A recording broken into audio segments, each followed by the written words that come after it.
Okay, good morning, everybody. Very good morning. Let's get some music popping and let's get into it. We've got a busy, busy day.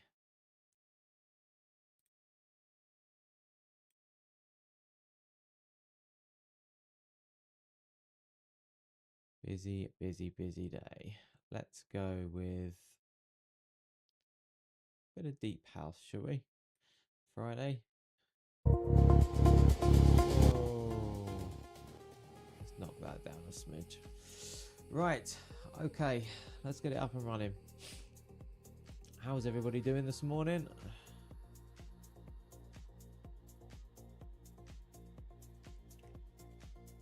Got some exciting stuff to show you today.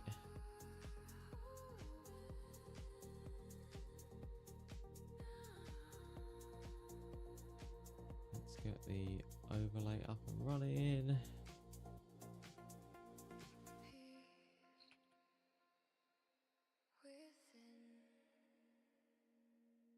Right, get that up and running. Perfect, perfect, perfect. Good morning, good morning. We're going to have a good day today. So, where did we leave off yesterday? Yesterday we started dabbling in Figma to try and get the marketing site up and running. We're at a natural point now where we need to move away from the landing page. The landing page it's good. The positioning has shifted a little bit. We now need to move to really show off the solutions for what we've built. Things are going well. Profile views are still up. So we can see that we're on 86 interactions. Desktop is rocketing. The US is catching up. Retro Spider, how you doing? You okay?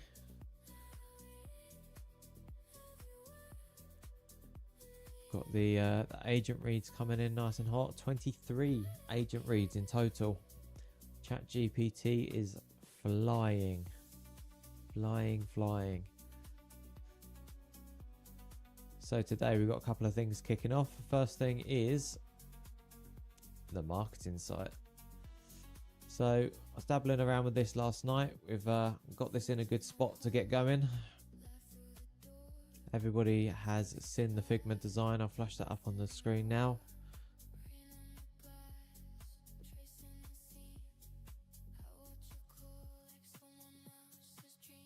There we go. This is where we started. So we've got all of the sections on there. And all we're doing now is just padding it out. So we've got to get the placeholder for the actual platform there. We've got the connectors in here. This is obviously going to change as we add more and more of them. They're growing at pace. Got the features section. What are we looking at? So how can I start? So Fons is essentially a platform that helps startups get ready for investment. So a lot of people are building at the moment, you know, people have got Claude, people have got ChatGPT, people are spinning up SaaS platforms and startups really quickly.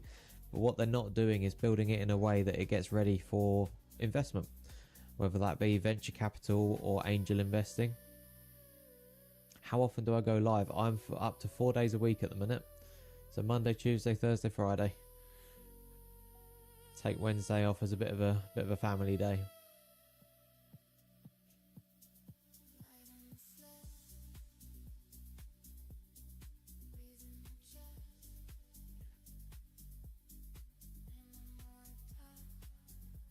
So we need to get all of these pages fleshed out. And while that's chugging as well, we're going to get a few more connectors built in the background. So where did we leave off?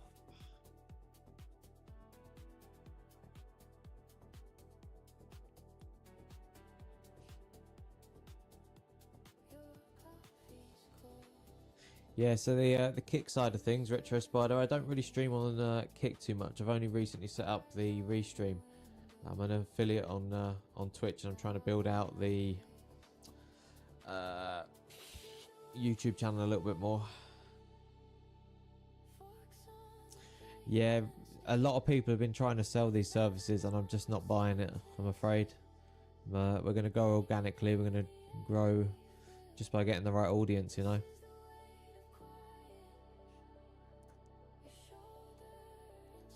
I'd much rather do it legitimately than try and boost it with bots and things like that. It's not the one.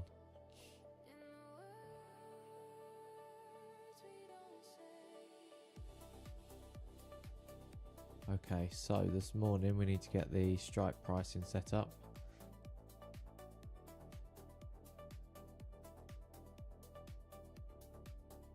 Where's that gone?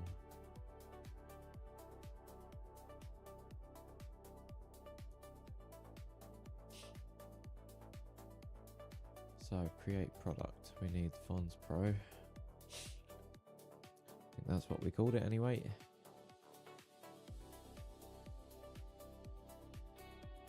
Yeah.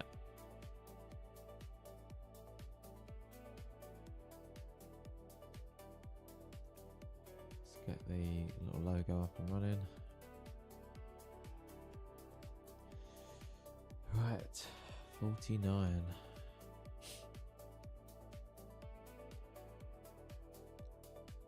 Taxes in the price, monthly.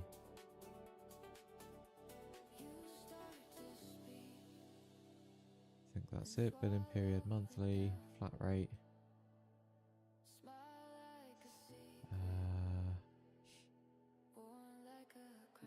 I have no idea what pricing model this needs to be set to. It's not a flat rate. Price per package, bundle or group of units, tiered pricing. Often different price points based on unit quantity.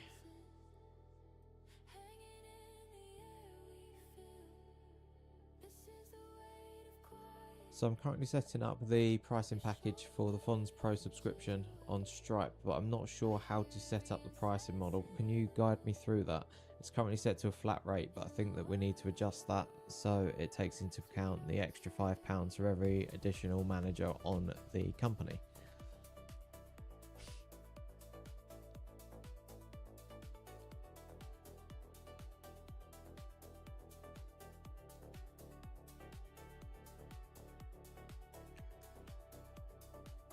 We need to get that placeholder image up and running. We'll get one set up for the light mode and the dark mode.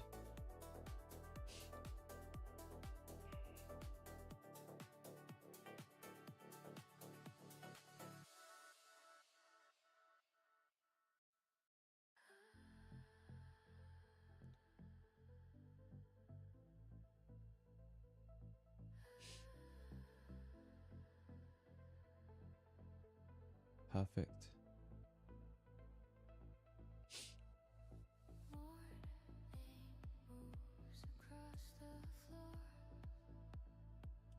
So we need to update the dashboard image because we don't have any bar charts on there at all. It's a good try. It's a good try.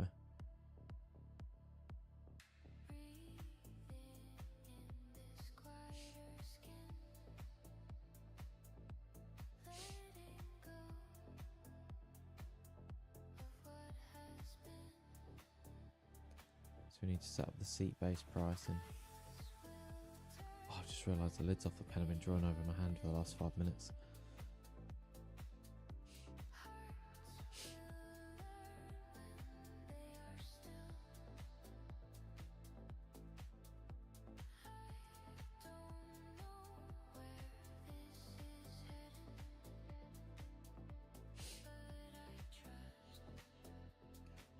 We're going to get speed picture set up as well.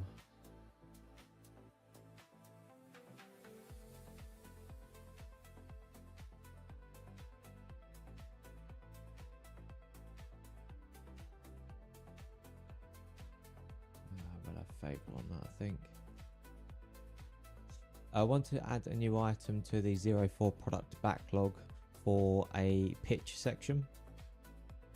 Inside the pitch section, the founder can upload videos pitching their product. There will be different types of pitch. There will be a speed pitch, which will be a 2-minute quick pitch. There will be a 15-minute quick pitch, and then a full pitch at 30 minutes.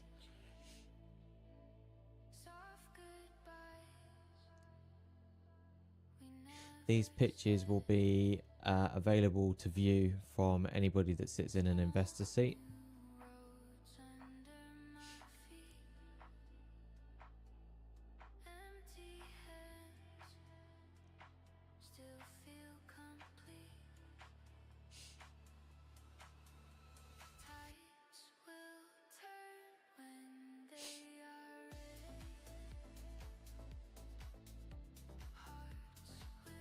think we've just got the invite part set up as well. So if we go under the company and then the team now, we can then add people in here. So if I do something like that, and then we've got viewer and manager. So let's do a send invite. Let's see if that actually turns up in my inbox.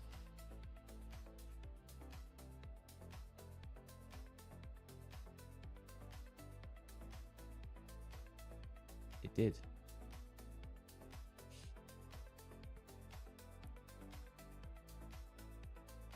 So if I now go to review the invite, yeah, it's going to do that.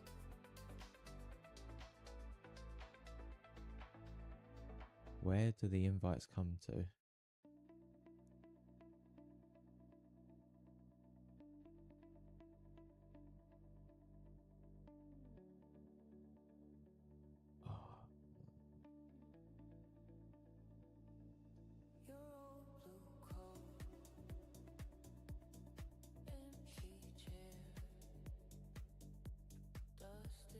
That's what we need to figure out, because it's obviously sent it, but I've got no idea where it's gone to.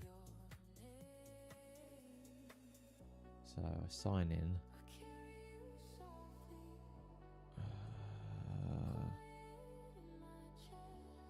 Of course, I upgraded that to.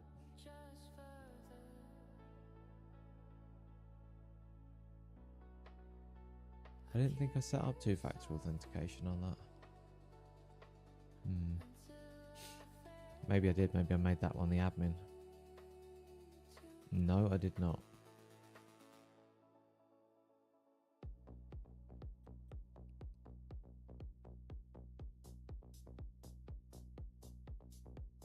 I found a bug.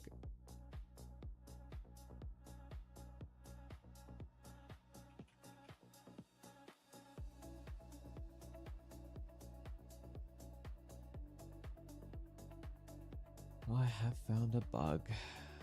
That's exciting, right?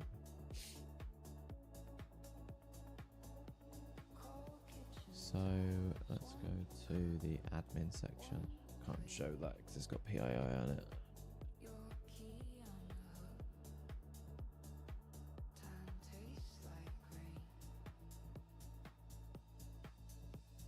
Why is that one flagged then? I'm not actually sure.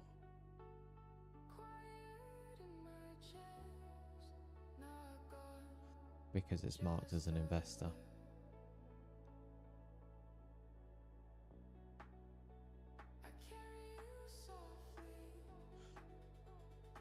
Right, I obviously didn't test this yesterday. Let's refresh this.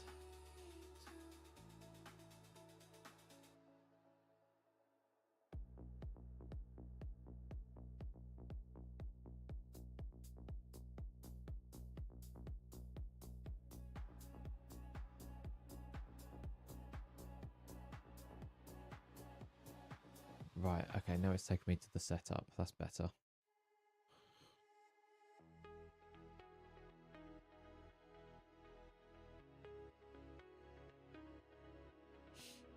Fine. I mean, I'm glad it's working.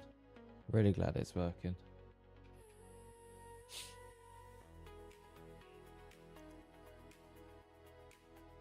Because what this should do... Oh, where was that? Where was that? Where was that? Company. Ah, it's down the bottom. That needs its own section. That's not ideal.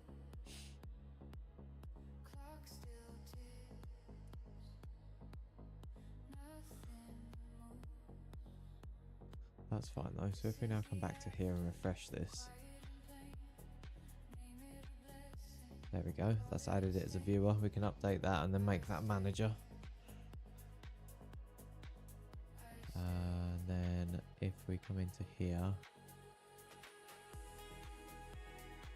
let's just change the profile picture for the sake of testing it. Just set that to the logo for now.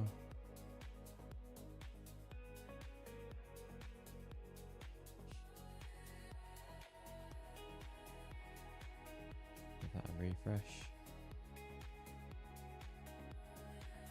Perfect. Updated the handle as well. Does the handle still work? Does, but it's a perfect one. Excellent.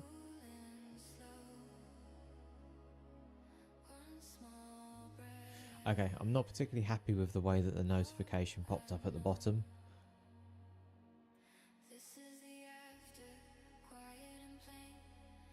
Getting absolutely hammered. What is it with the bots?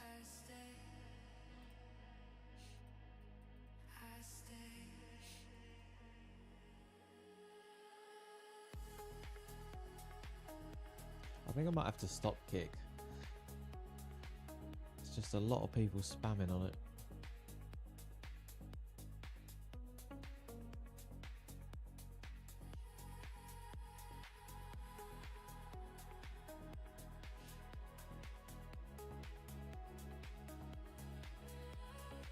Okay, so that's working. I think we need to expand the notification section. I think that needs to live up the top, probably.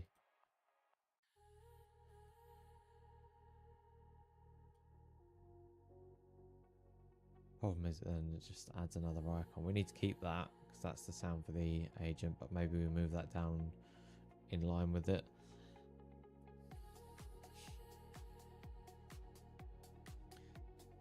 That's okay.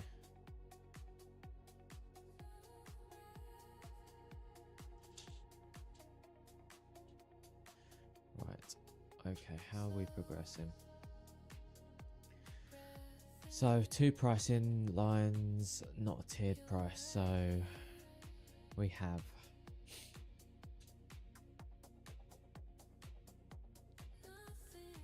what you're missing is a second price for the manager, so you both sit as line items on one subscription.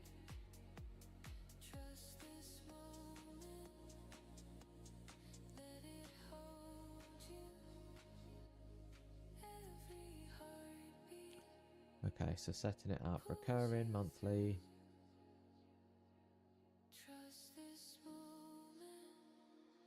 Tax behavior is fine. Check out, add the baseline only. Include the baseline only.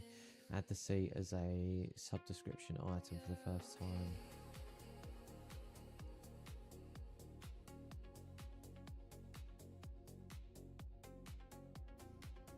Charge to moat.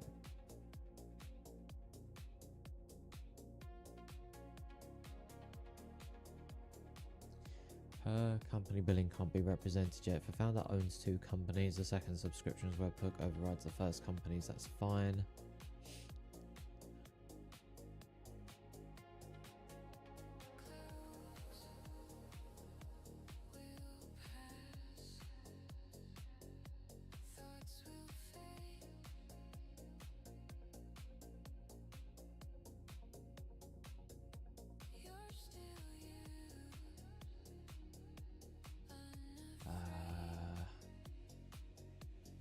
Yes, so I'm just setting up these strike prices now in line with this. So complete team 3, and by the time that's done I should have the strike prices set up to be able to provide the product IDs.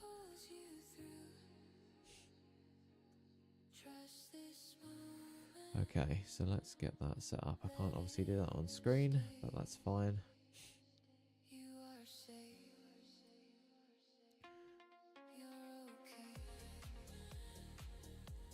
So it needs to be 2 separate products. Let's add that. What options? What we got in there? Statement descriptors, unit price. That's fine, we don't need any of that.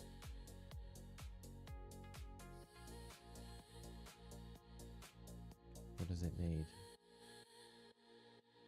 Is that just for managed payments? Yeah. Right.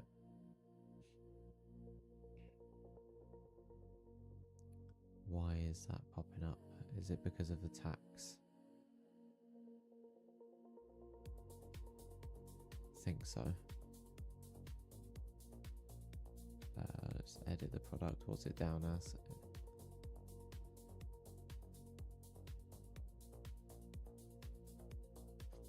don't like the Stripe UI for setting up the product category. I think it's a little bit wonky.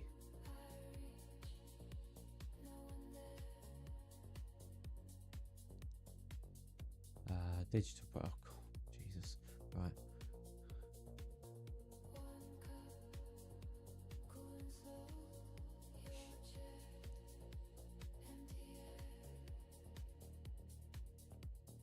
So it's SaaS, software as a service, business use.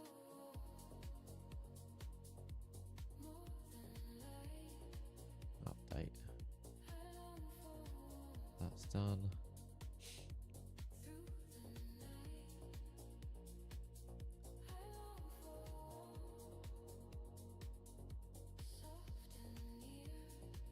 We'll update the features later, that's okay. And then we need to do the Fons Pro Manager seat. Right.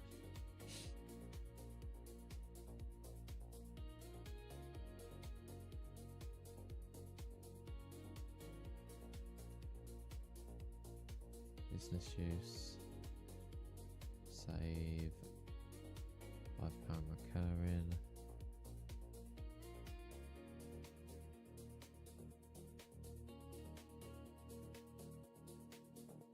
Quantity is the number of managers. Included tax in price, yes.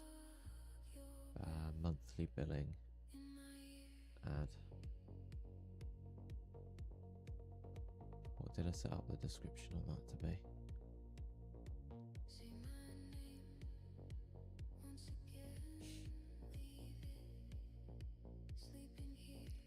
So for teams and startups at companies, for additional managers on your Fons Pro plan.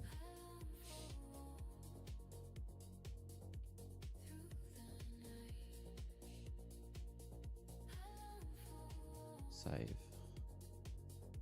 Okay, I think that's it.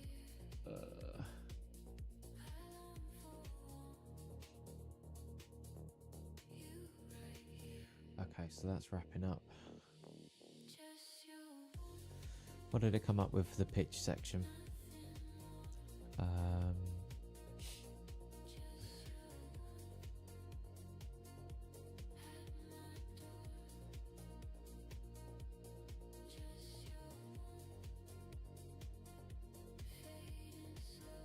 Something that I'd quite like to do on the pitch section is to be able to annotate it.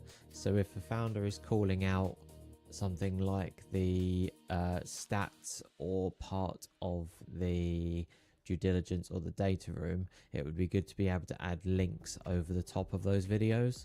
So when an investor is watching those videos, they can click directly through to the evidence to see it live.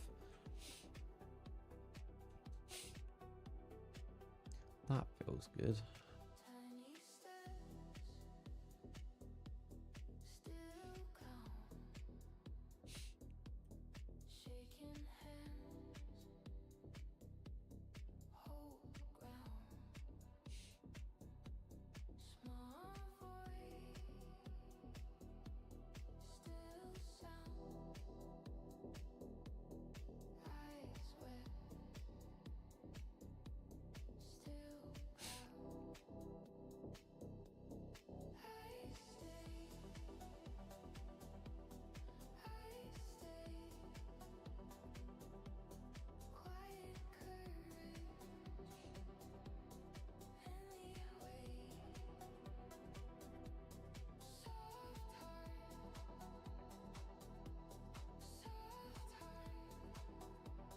Right, per company bidding means company must exist before its subscription can be bought.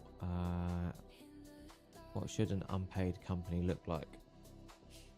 Creating a company reserves the slug and lands it dormant and locked. I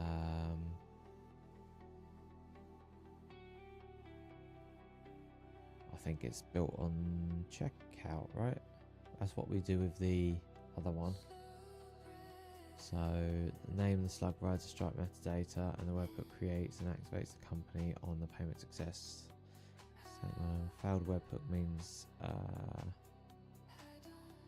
don't see that ever happening. That's fine. If that happens, we can address that.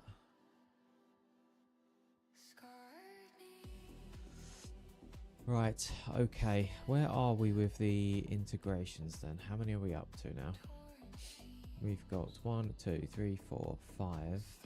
We've got 6. We need 7, 8, 9, 10, 11, 12, 13, 14, 15, 16, 17, 18. 18 so far. So we need to get those all reflected on the home screen.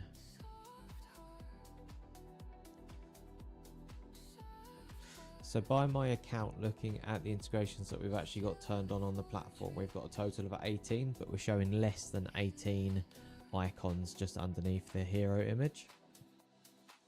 We can make the icons themselves smaller and have that as a scrolling banner, so it automatically scrolls between all the logos.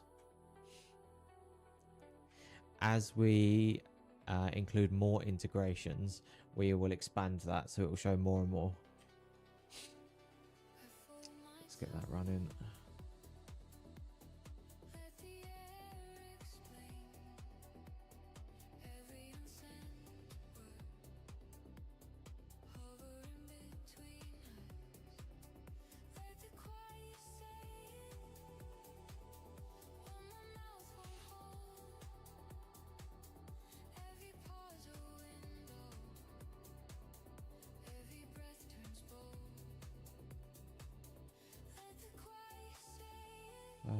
Right, so I think we need to have a little look at the board at some point.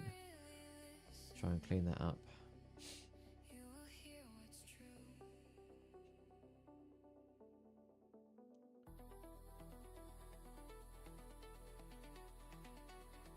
Founder side. So while reviewing an uploaded pitch deck, the founder pins annotations to the timeline.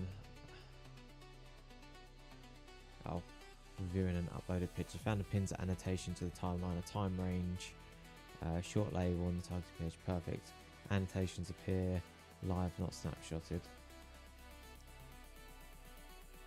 Cool. Targets are picked and never typed, no borrowed credibility, no dead links.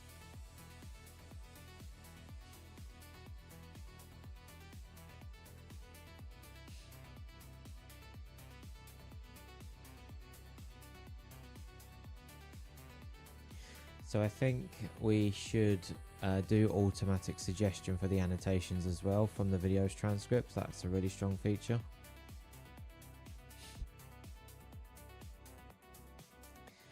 I'm wondering whether it is worth having structured sections as well to the pitching. So it can be a free pitch or a structured pitch. If it's a free pitch, it's just the founder uploading a video of the pitch directly. If it's a structured pitch, it's broken into sections that we define when they come to record it. So for the first 15 seconds, for instance, it will be an introduction to the problem. Then for the next 15 seconds, it might be a brief introduction to the solution or something like that.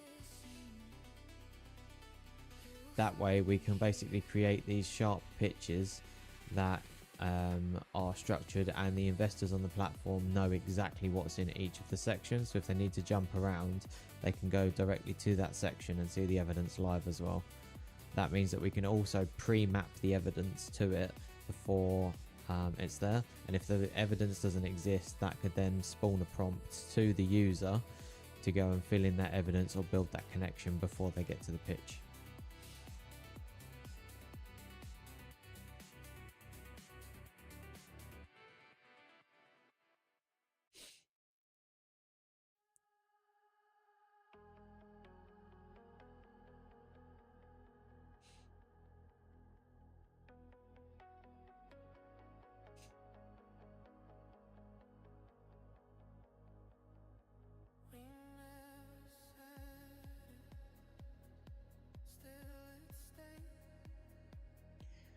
I'm also thinking that this would be a good opportunity to introduce some sort of practice for the founders pitching. So what we could give is like pre-canned phases that the founder could use, or suggestive hints.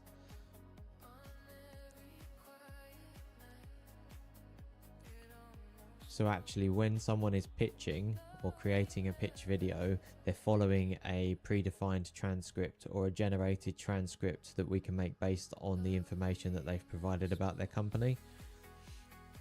That should make the pitch feel more confident and less fragmented.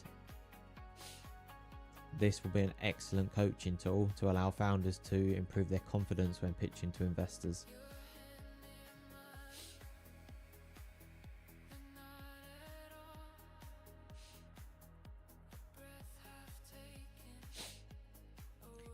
That's a really nice thought, actually.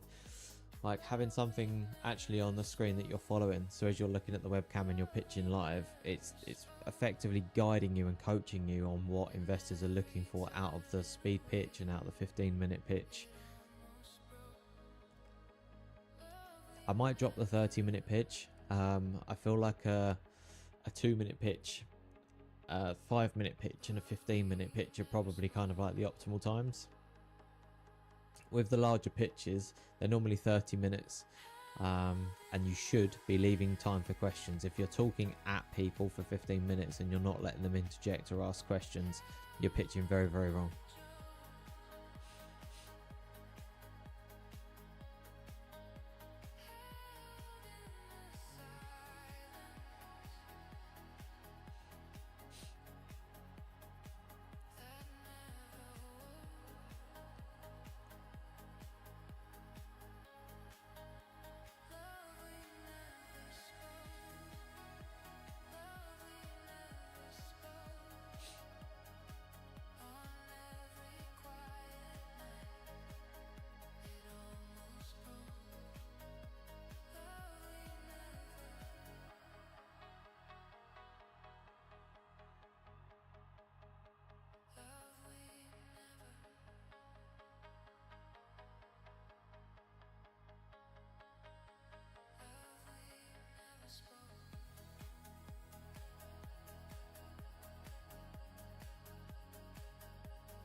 Okay, all the ideas captured. Practice coach drafts a per section script from the company's own data.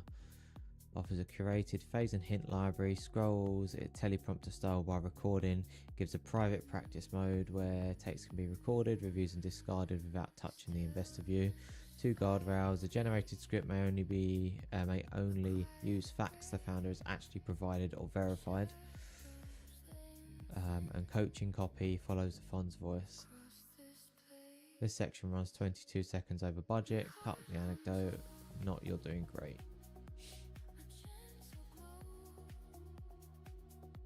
Excellent. That sounds promising.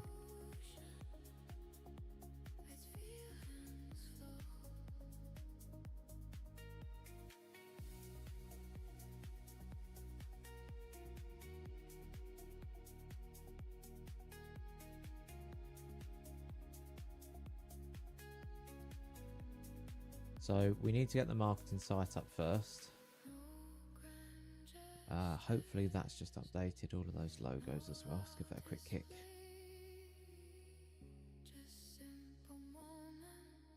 That's better. Why is it missing the icons for Amplitude and Company's House though?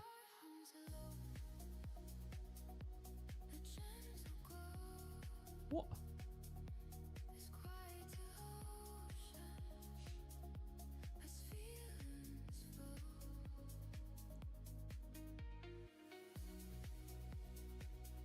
They definitely do.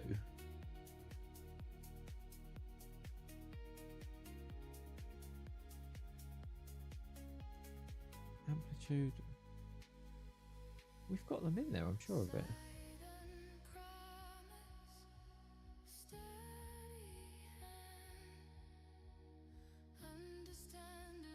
We already have these icons for Amplitude and Company's House and others inside of the platform, so just grab them and reuse them. What?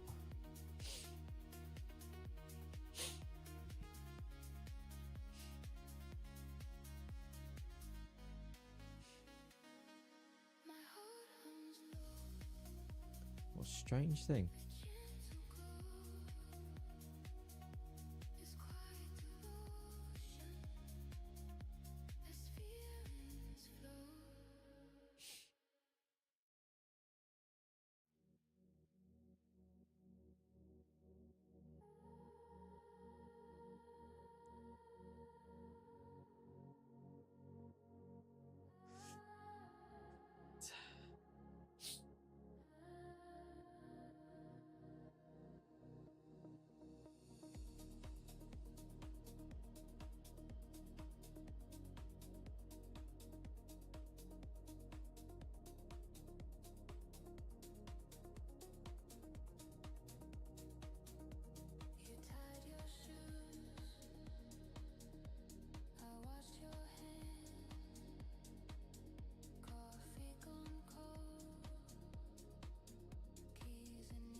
That's chugging. Pitch section, that sounds good.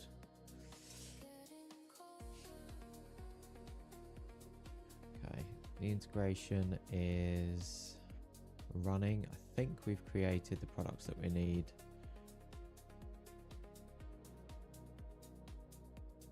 Inside of the product catalog, so that's fine.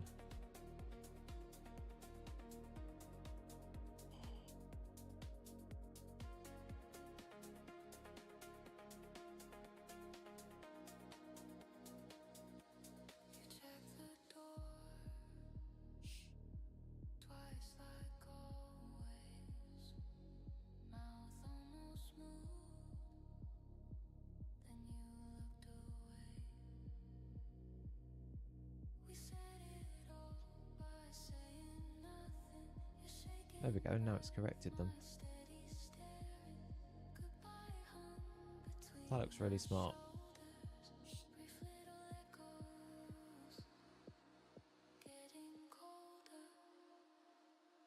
So that's corrected that.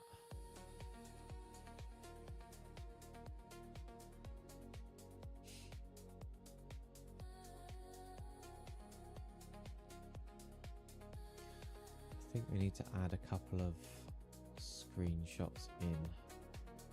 Don't know if we can get a good screenshot of the dashboard yet. Let's edit the layout. Let's reset the layout. Yes. There we go.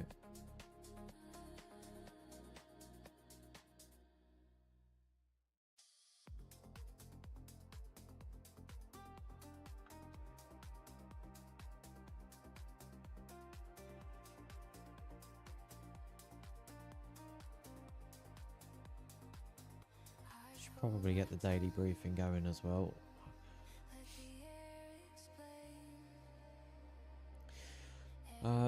Right, okay. I am going to, I think, have a little clean up on this.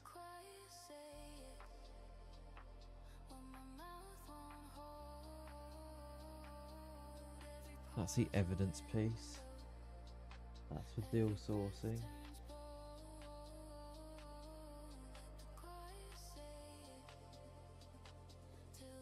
This is all part of the strategy docs. I'm probably going to need to go back and have a good read of them.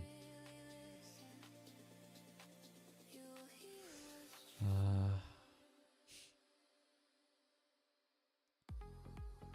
don't need that. I don't need that.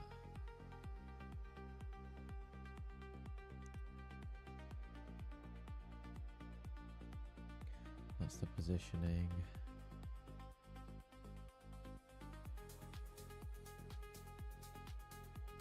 Integrations.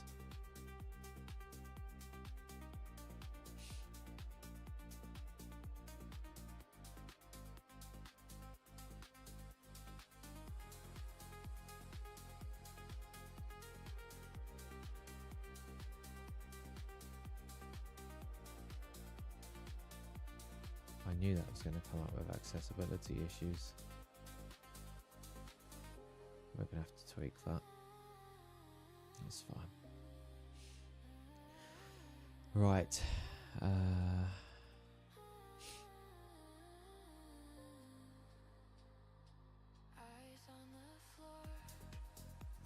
Perfect. So that's fine. That's updated.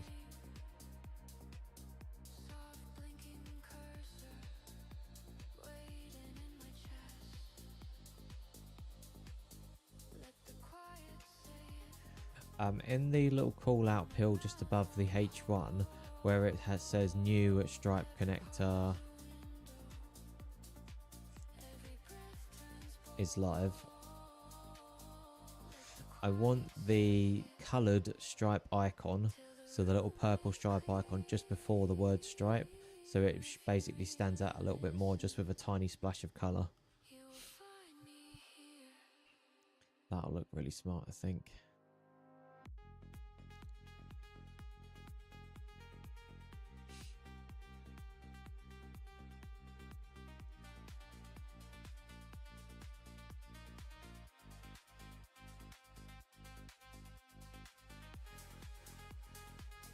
I think that's building it now.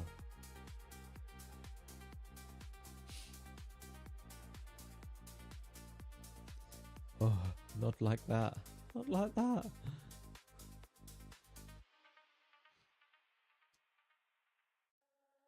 That's better.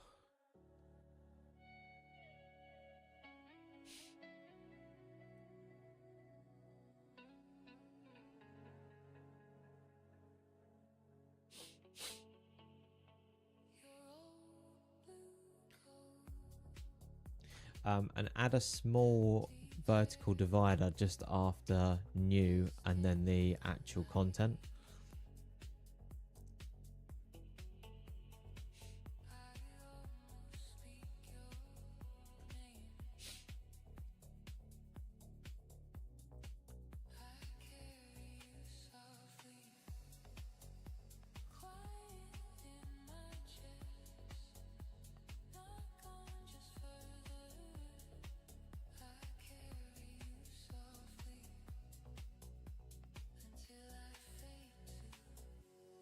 That looks really good.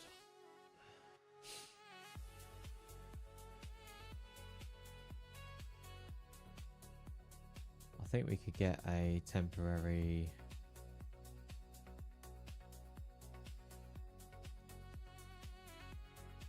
screenshot in there.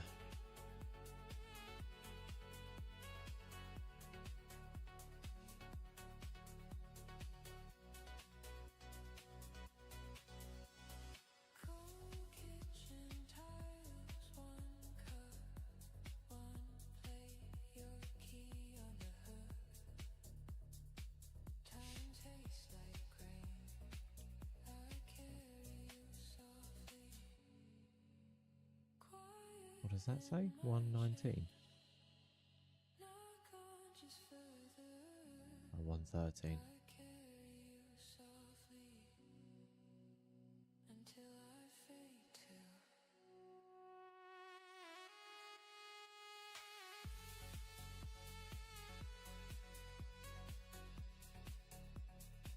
I need to try and catch on the other side.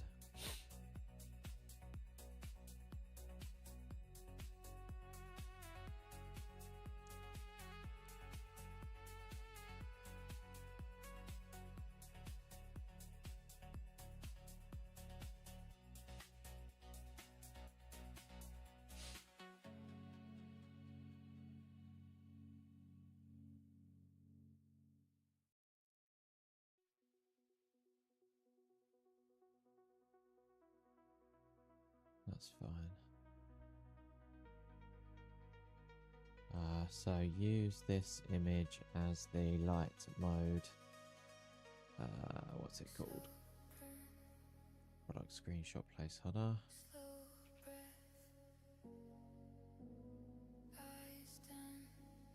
I'll send the dark mode product screenshot in 2 minutes.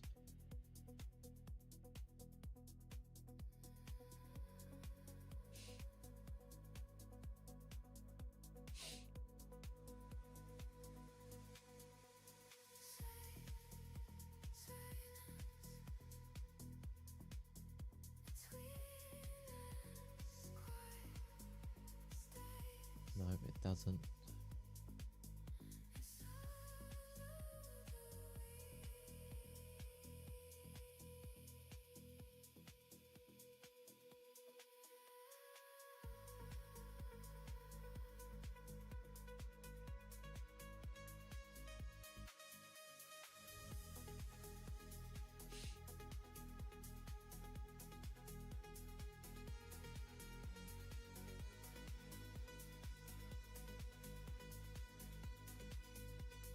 Clever.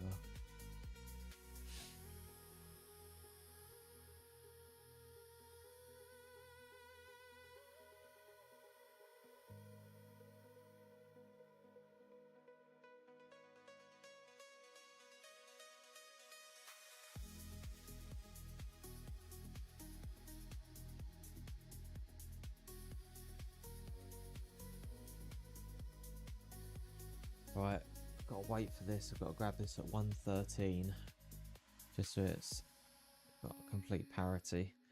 It'd be my luck that the numbers would be different. Someone's visited the site.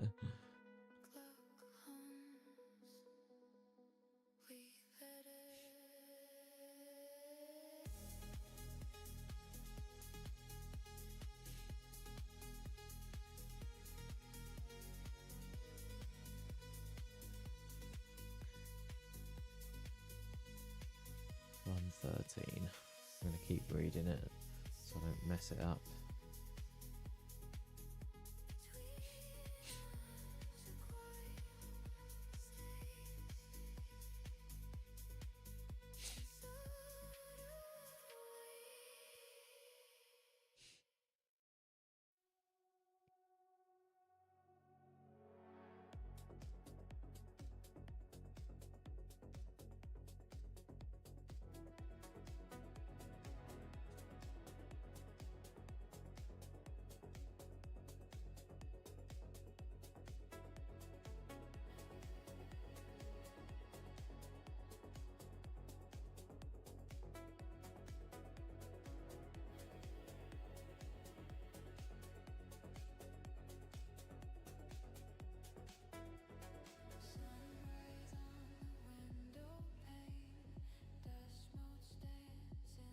Need to try and get some sort of a plug-in for accounting and finance.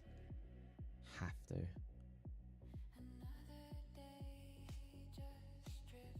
Got it, right.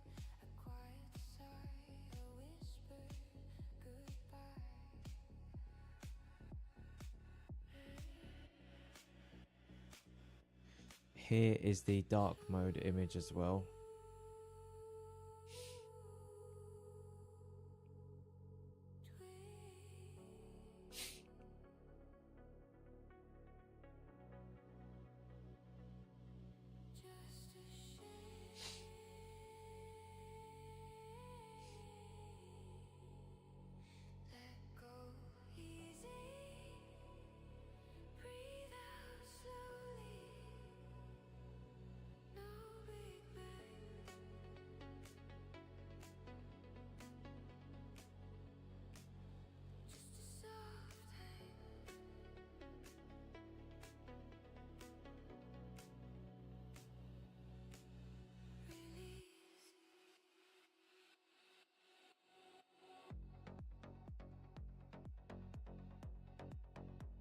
So what that should be able to do is switch between them and then you'll get parity.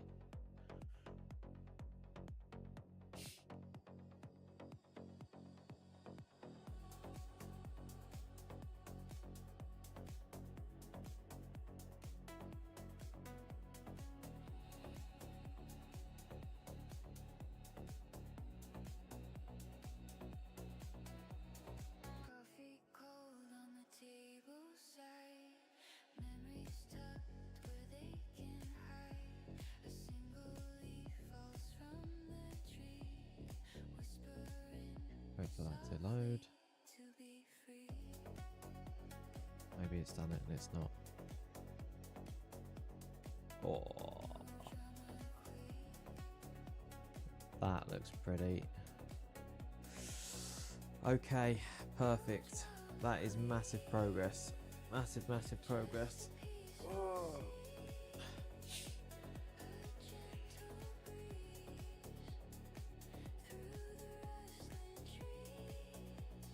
Let's compact that quickly. Get that running. So I think we need to update the header weight for the other titles on the page to basically match the same weight as the hero title. The black just looks too harsh. It just looks way too deep.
I would also like to add some additional padding around the hero titles to push the mock-ups probably about 80 pixels down the page, just so there's more space and the actual hero text pops out more. This is probably going to mean adding top and bottom padding around that section.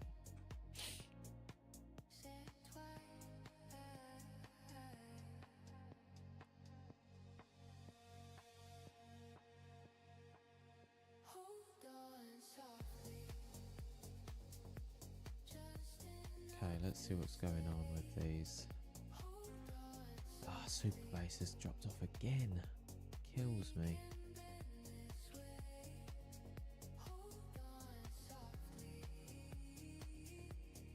I'm sure super bass pops off every single time.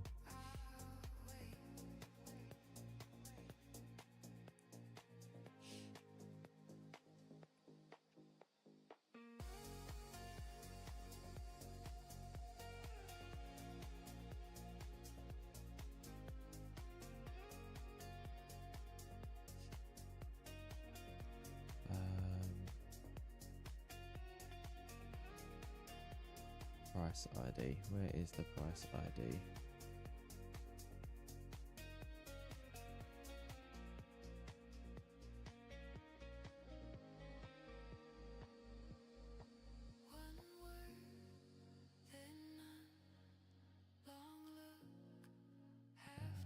Copy.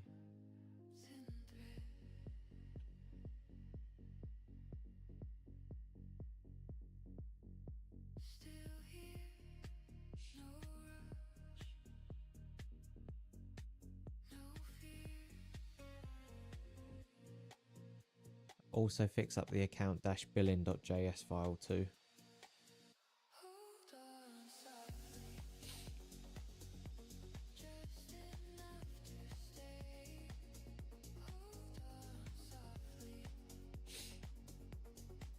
Okay, that's pushing through.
fine.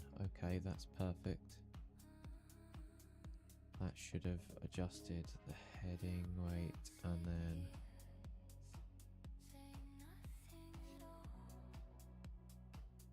I think we need to make the mock-up slightly wider as well.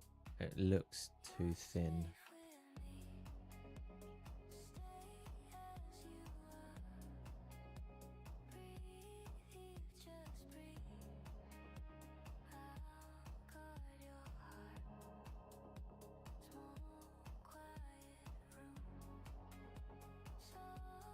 The rest of the site sits at 1320 pixels wide, but this is much thinner, so you can scale it to 1320 pixels wide.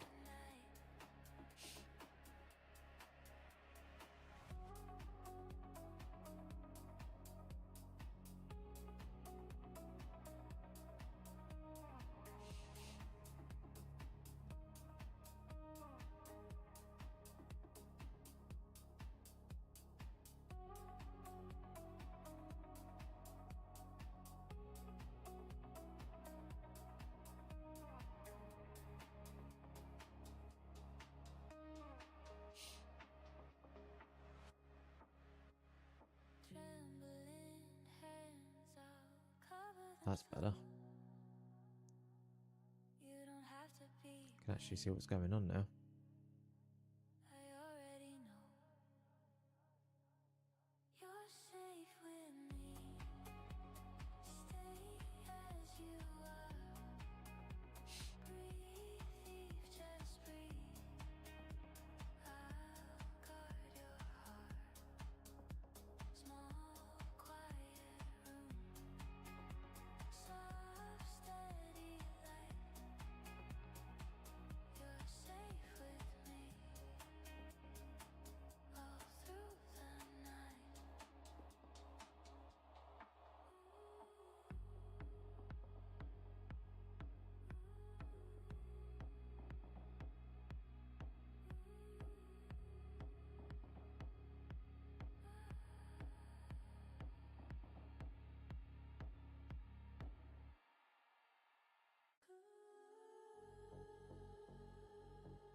Okay, that's that sorted. That looks much better. I still think there needs to be... Did it add anything else to the top?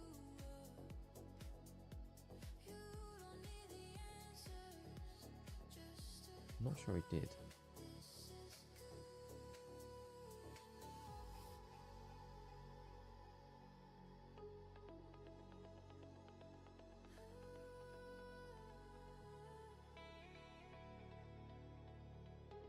That looks so much better.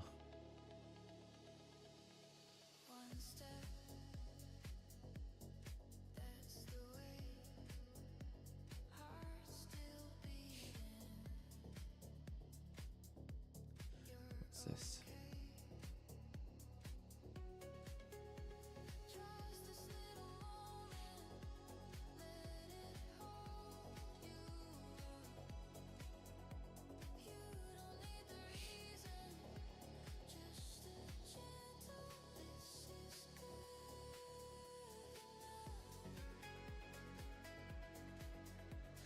Okay, that looks better.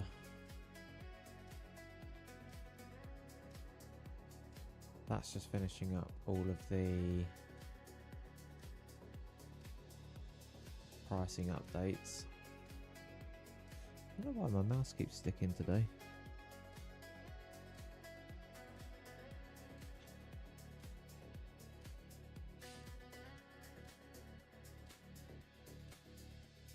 I think I might drop the VC from the logo.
Why did that refresh? What's it just done? I don't know.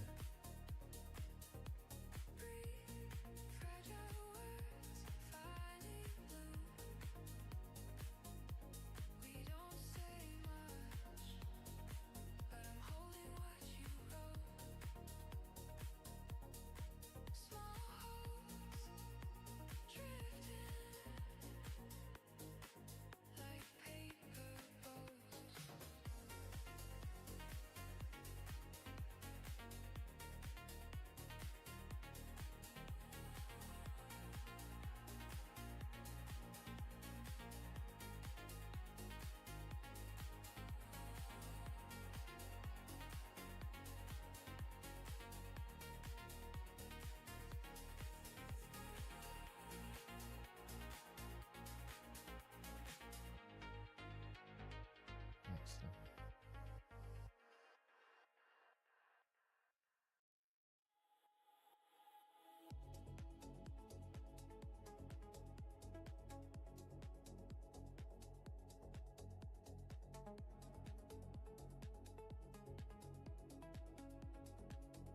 Okay, the integrations are pretty much done for that. We need to have a compact after that. We're up to like 600k tokens and it's just chewing, absolutely chewing.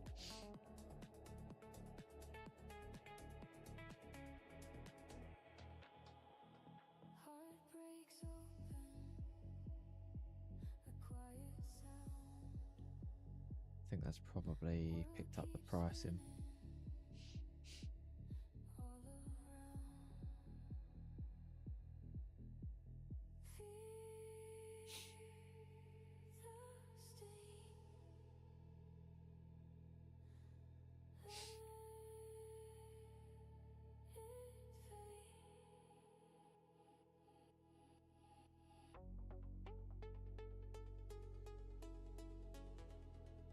So what I'm interested to know is whether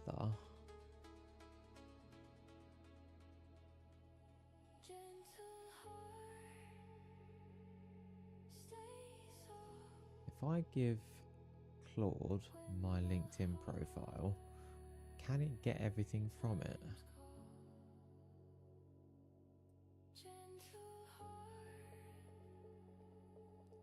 Let's switch it to Sonic because that would be the actual model. Can you read that and tell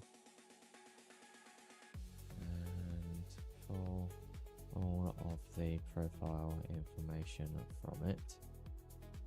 I'm wondering whether I can get founders to provide their LinkedIn profile and whether a Sonnet agent can grab the data directly from it.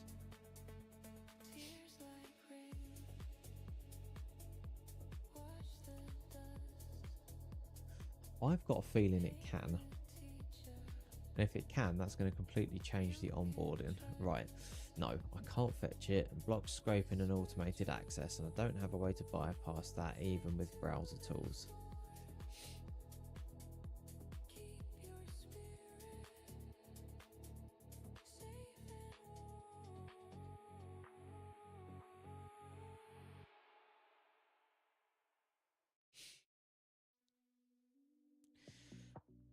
LinkedIn are just not helping themselves at all.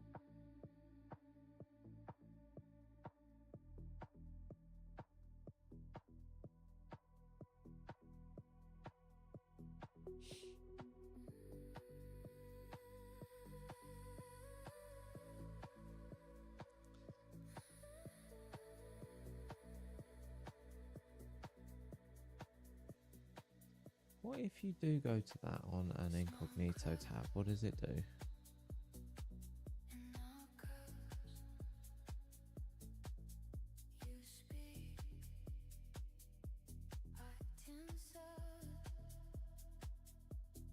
Is the information actually there, or is it actually completely blocked out?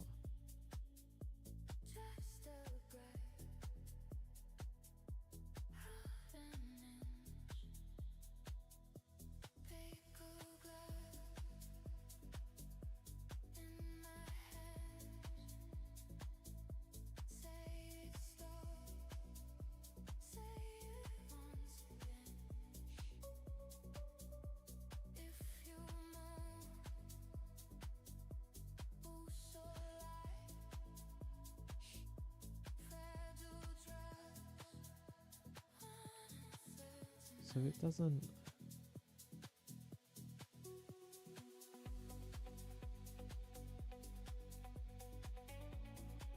That is not that clever.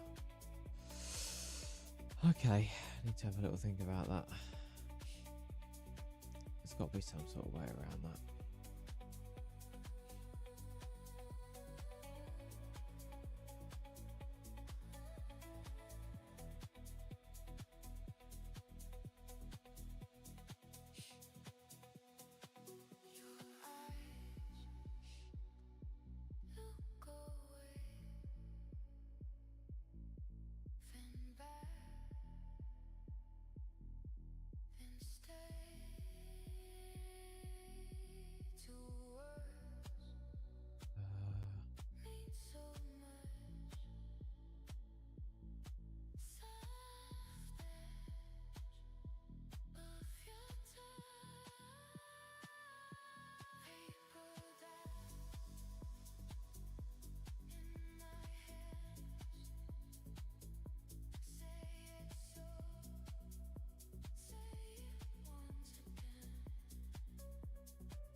Let's get the authenticator up, and then I'm going to take a bit of a break for 5-10 minutes.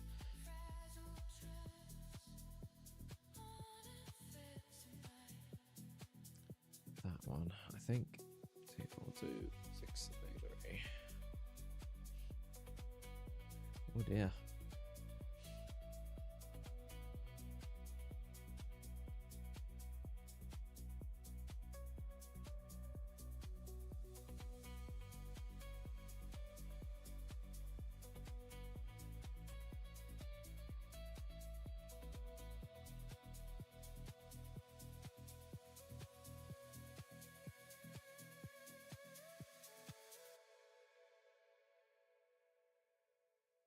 Right, so let's see if I can upgrade.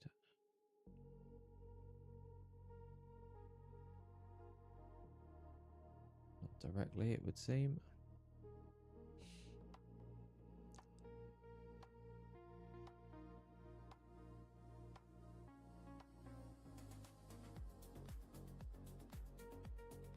What's going on here? Let's close that down.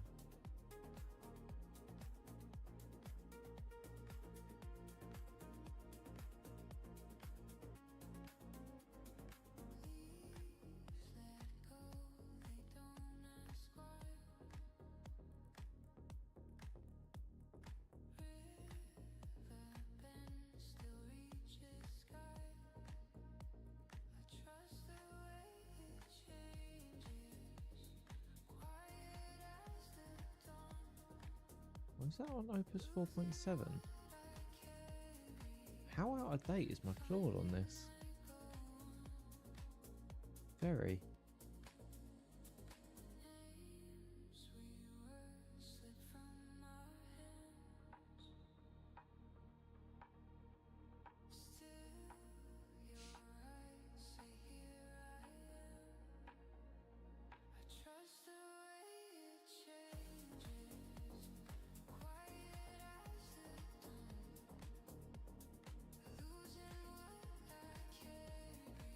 Very weird.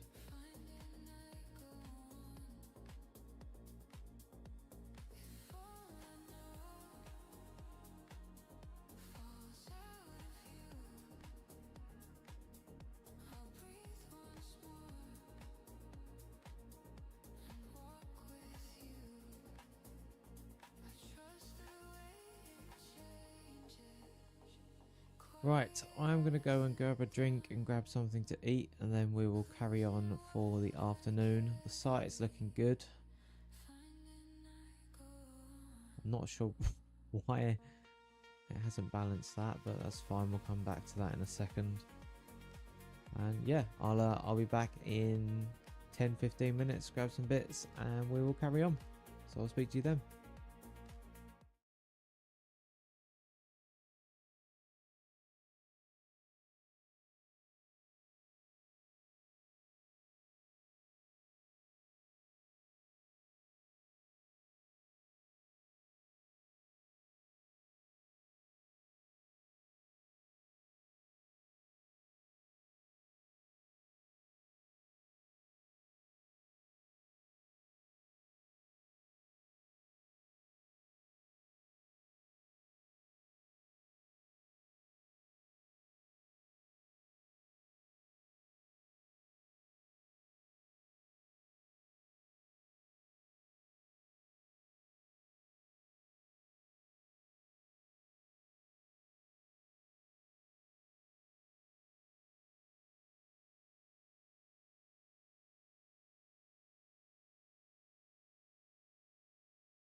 Right, we are back in action.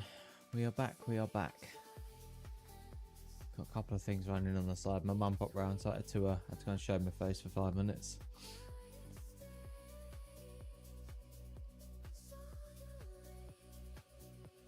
Right, we are getting somewhere. Where did Claude end up? Okay, what went out? Billing is now attached to the company. That's good. The migration's applied.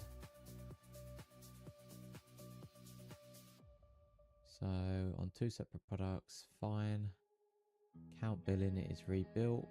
Right, let's compact before we do anything else. 2 things worth knowing. The audit found 6 latent breaks.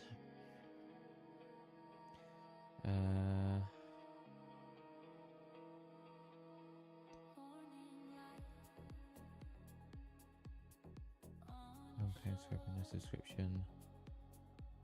Okay.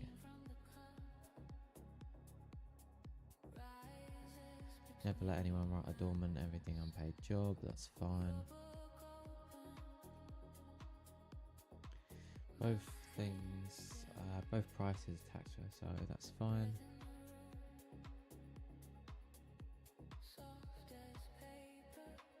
No, that's okay. Gates, fine. Do we need to fix anything with the latent breaks from the audit? Or have you already fixed them?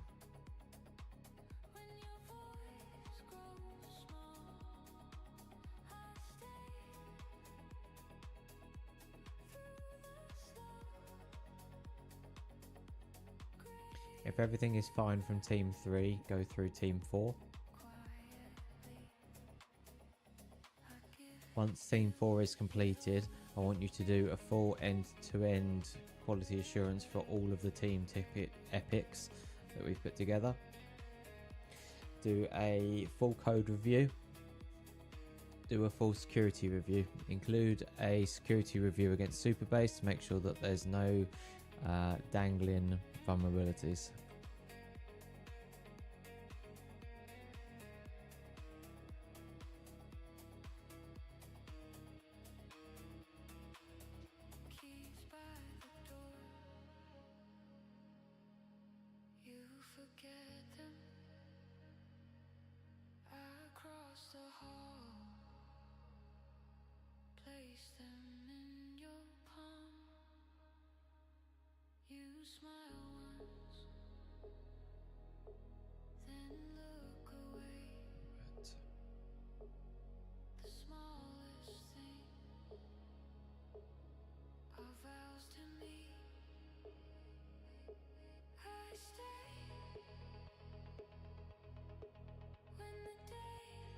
Okay, that's running. That's compacting. We'll come back to the site in a second. Pitch section. Let's add that to the board before I forget it. That's a net new thing.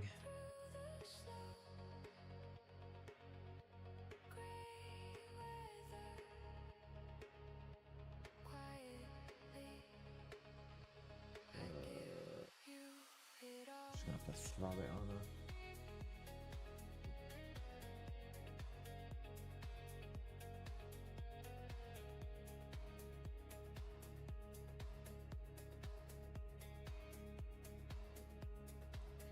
Right, where was that? Key metrics, I think it's in here.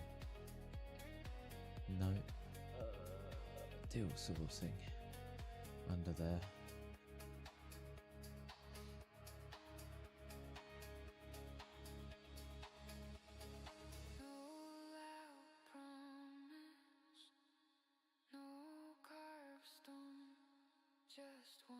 Alright, let's get that running.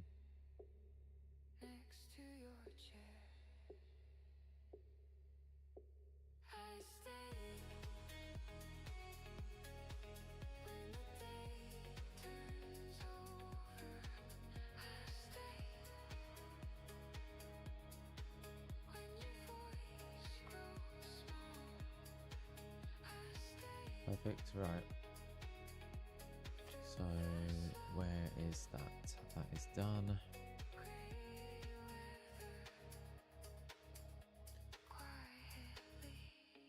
trying to get the server host updated as well at the same time.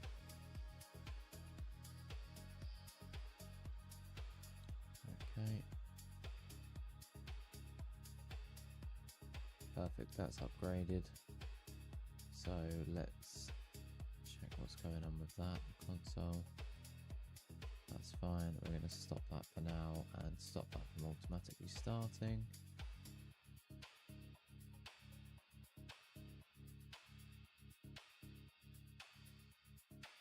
Oh shit, I didn't mean to click that. That's fine. Turn off the start on boot for that.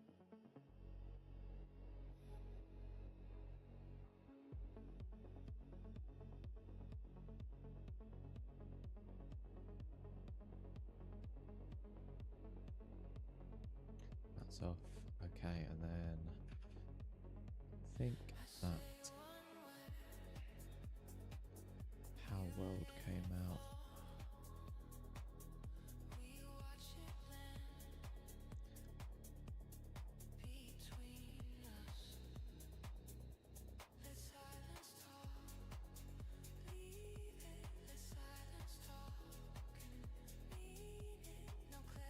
So,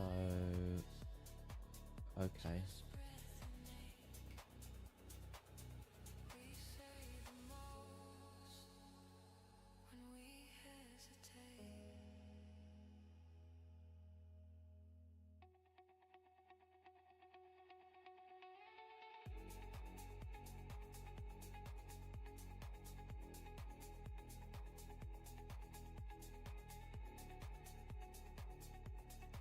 We will go for a modded version.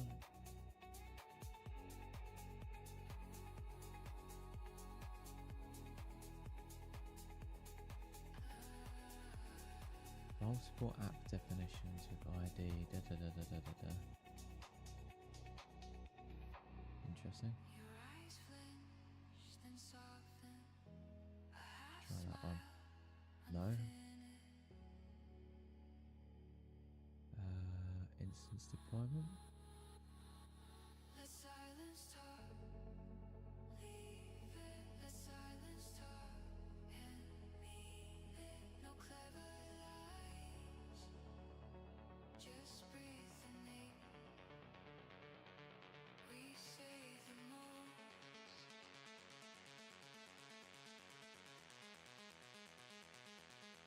Let's try that. That worked. Perfect. Oh dear.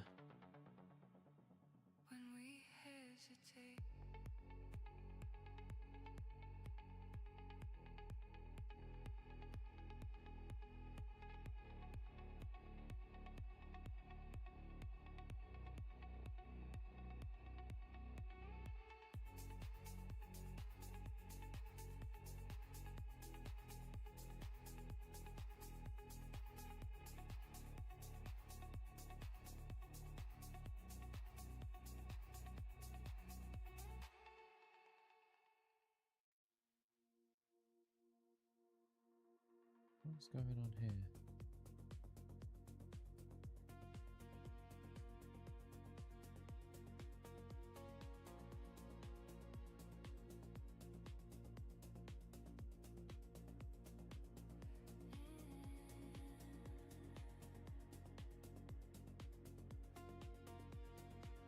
None of my inboxes for Fons are connecting today.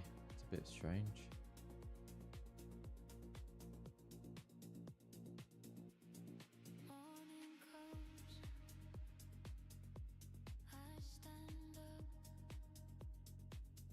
Let's have a look at that later.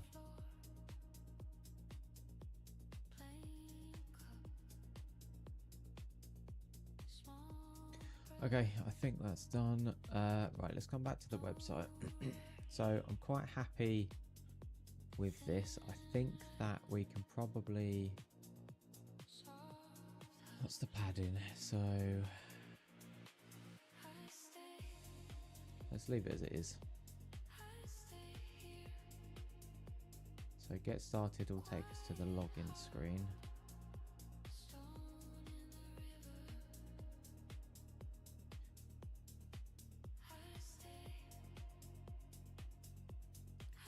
We definitely need to do a usability audit because these headings are really light.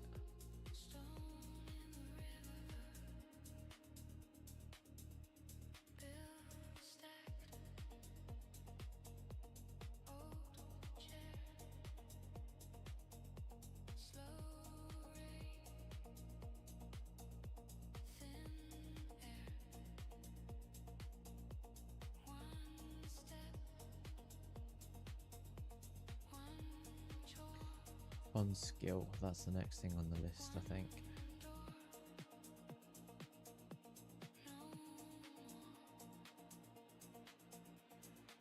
It's unavailable.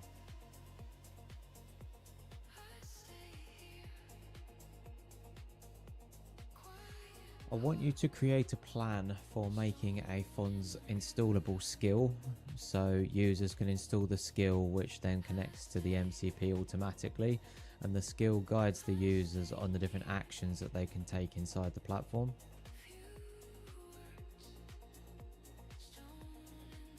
There needs to be parity between what's available as an updatable field in the markdown file and what is available on the platform.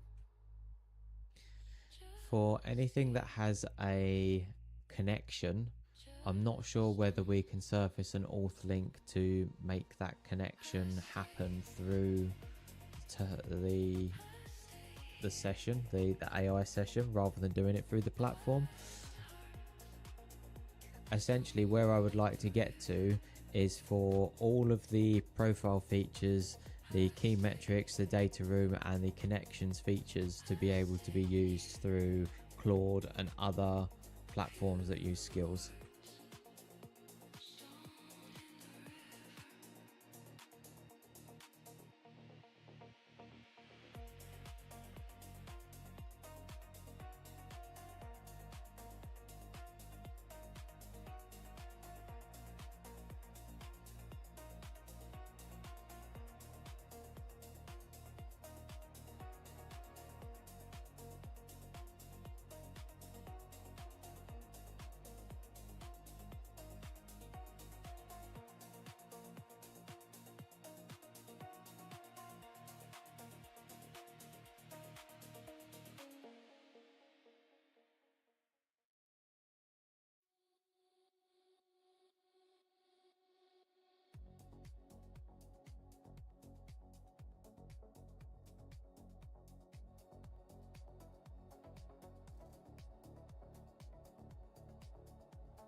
So password.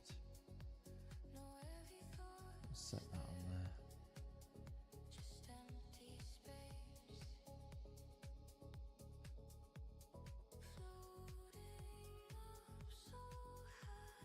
Don't know how the mods work. Gameplay.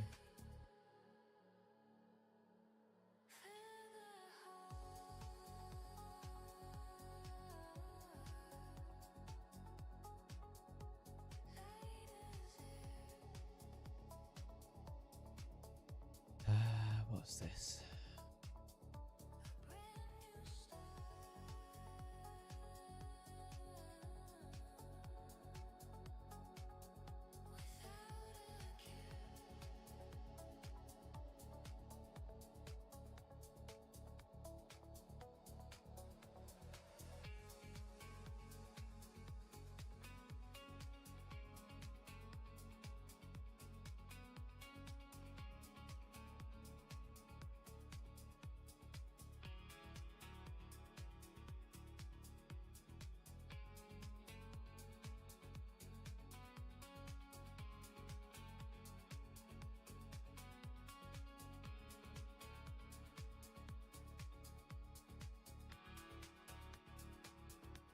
So then if we go to File Manager,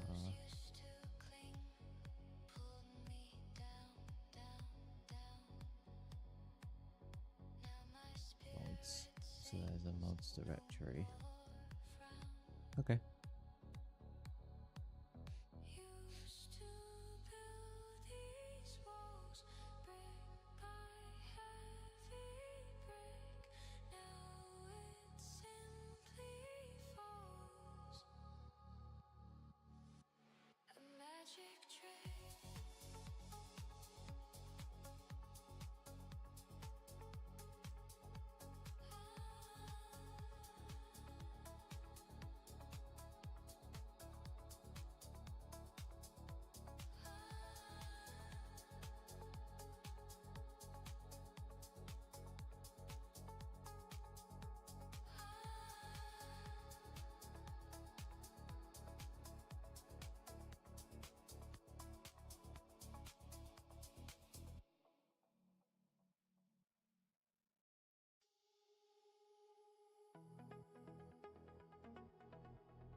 Let's make sure that that is turned on.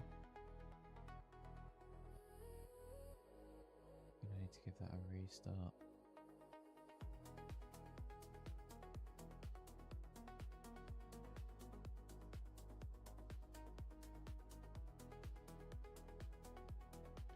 Perfect. Right. Let's have a look.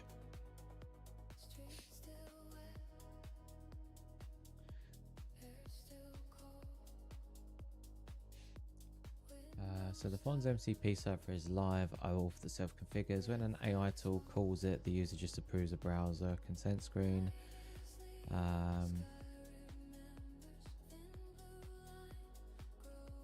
Okay, so the gaps, their capability. Metrics, the data room and the company connectors have no MCP tools. And get company is read only. Those are exactly the services that make a company investment ready. So the skill would completely guide people to things that agents can't touch. Discovery, nothing teaches an agent what Fons can do. That's the skill's job. Okay. So 4 phases, skill V1 and packaging, shippable now. The skill guides all existing actions and handles, are not connected yet case. 3 doorways, Claude code plugin that bundles the MCP, a bare skill for Claude AI and other platforms. Okay, automatic everywhere and a /agents page as a canonical landing.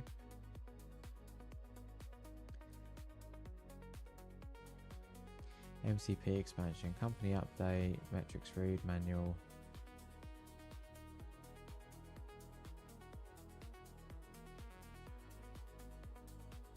Connections in session 1 tool, behavior split, OAuth, deep link. API keys must never be pasted into the chat, that's fine.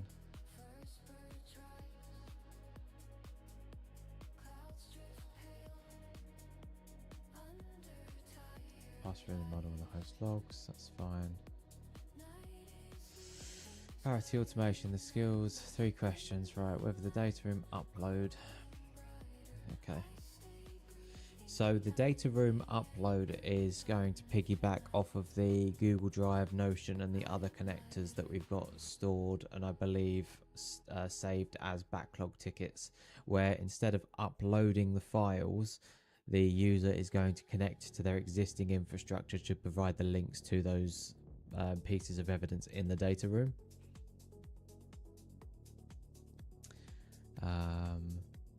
The public skill repo, I'm going to create a GitHub organization for Fons and we're going to host it there, and that's something else that we can put on the new marketing site as well. And once this is all up and working, I think only then we will apply to the Claude.ai connected directory. So add that as its own separate backlog item to follow up on.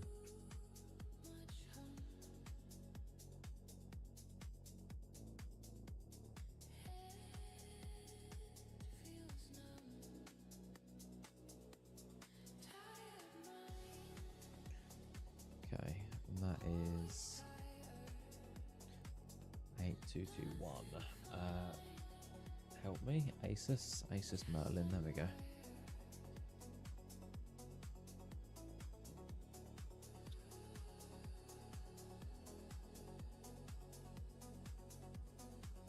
Check the ports.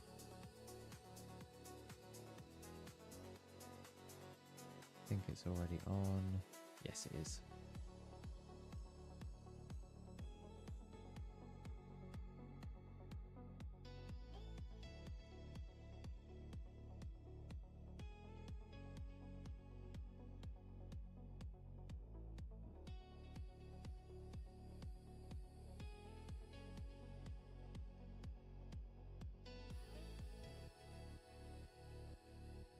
And I think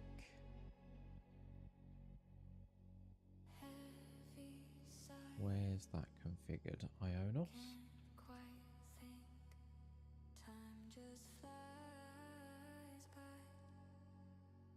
I don't need my auth key.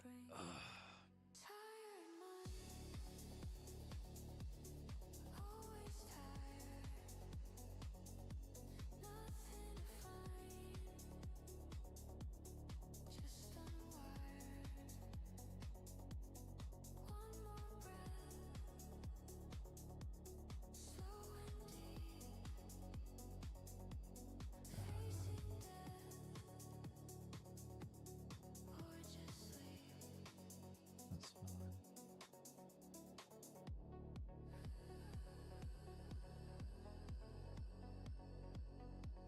This one, subdomains.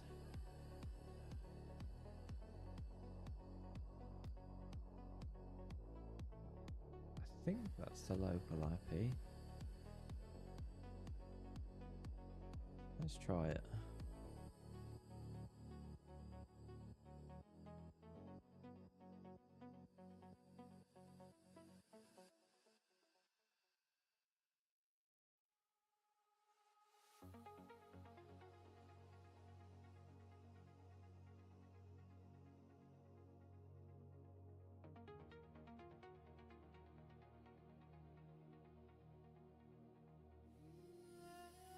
Right, okay, so what have we got? Data room.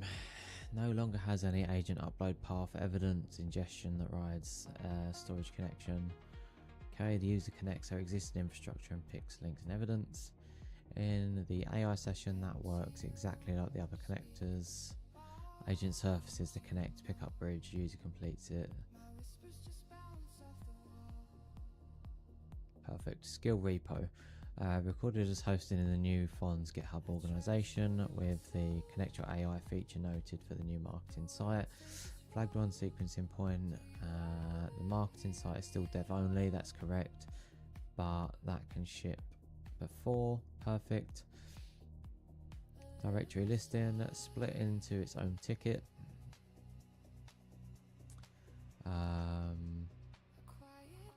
Explicitly blocks that, that's fine. It captures why last.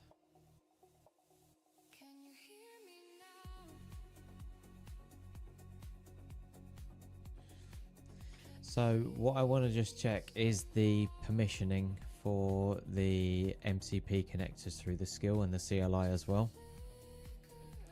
So we have the free user. The free user can only make updates to their own personal profile. I need to make sure that if they are authenticated with that scope, they cannot do anything with company, product, or the company and product specific connectors. They can still use the connectors for the personal profile though. Then when somebody signed up to Fons Pro, they can then access the features for the personal profile, the company profile, the product profile, all of the connectors, but they cannot get other companies' profiles.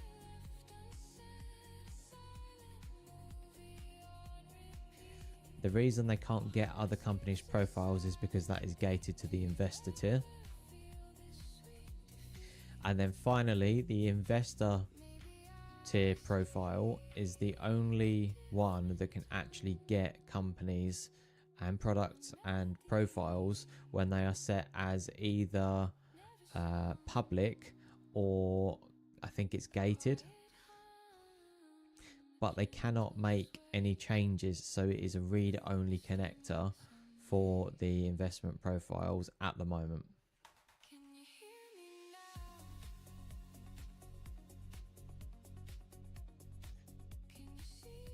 Can you confirm that this is all part of the plan and whether I've made any mistakes in my thinking?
Right. So where do I need to go? Need to set that up as a new connection, I think.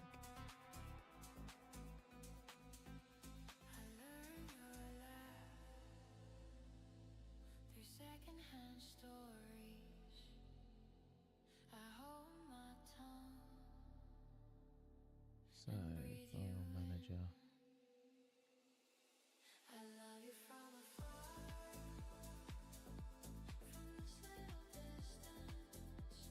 Next to SFTP.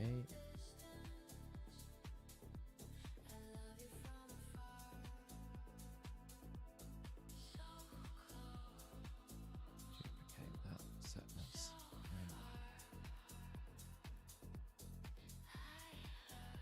Right, SFTP host.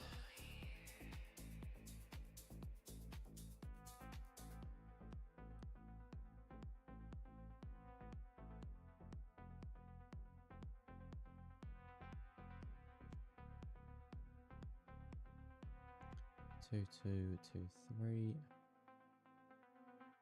and then connect. Could not connect. Excellent. Why?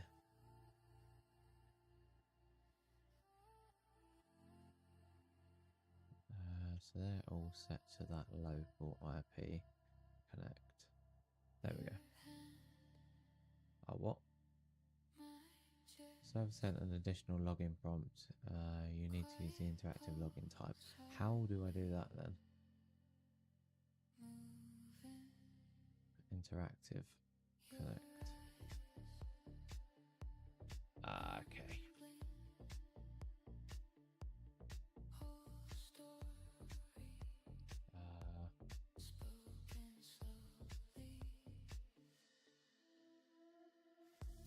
I don't know what the SSH password is. That's a problem.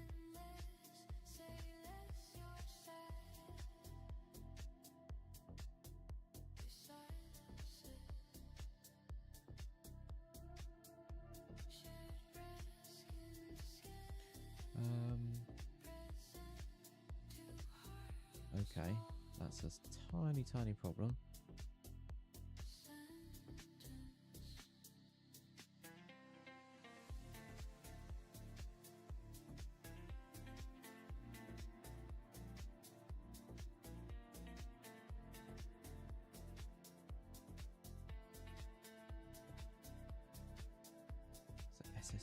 password.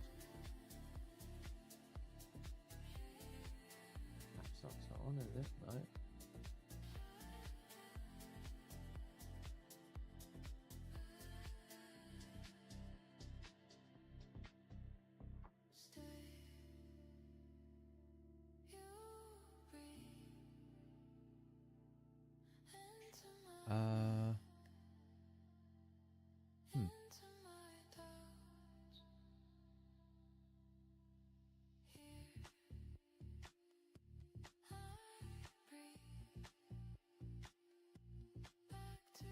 Oh, you need to append the 2FA code at the end of your password. Oh, God. Okay.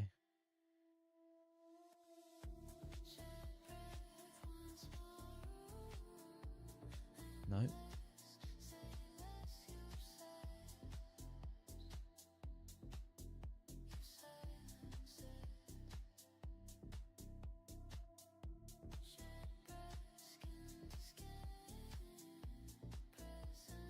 Let's turn off 2FA then.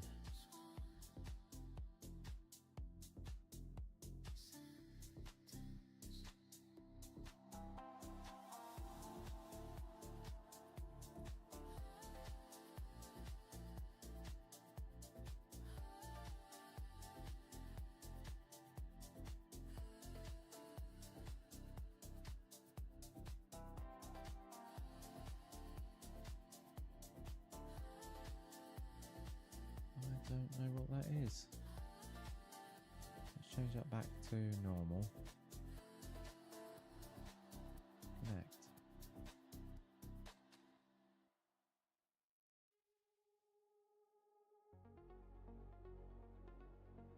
Server sent an additional login.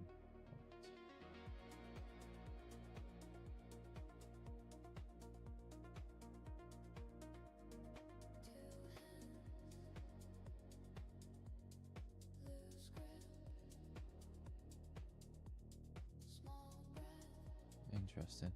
Well, that's not working.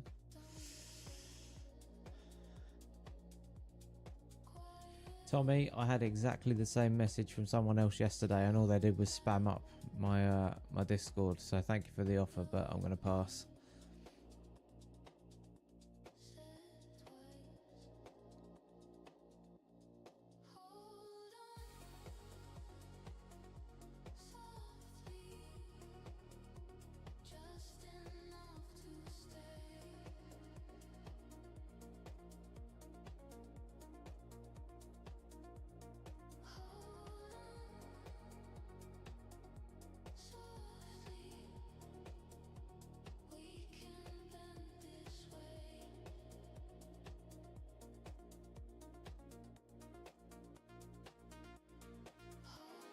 That is the SSH password.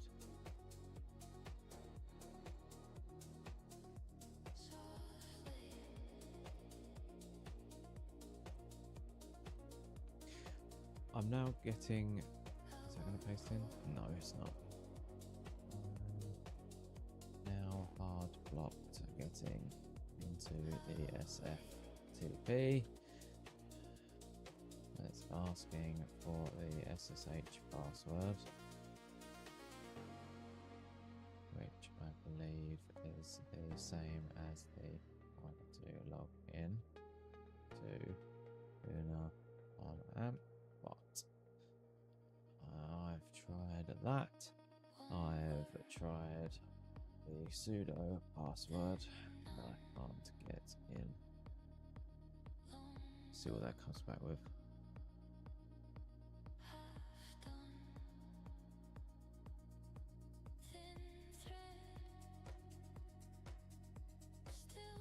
Public profile available by everyone. Okay.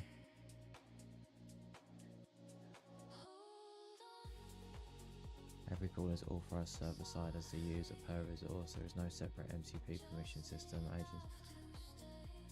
Okay, perfect. That sounds correct then.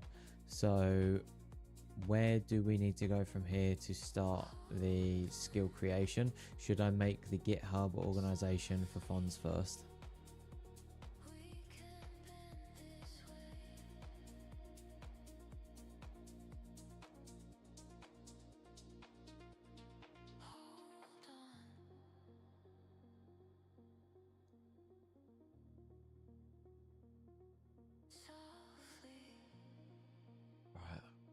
getting there. It's coming along now. It's looking good.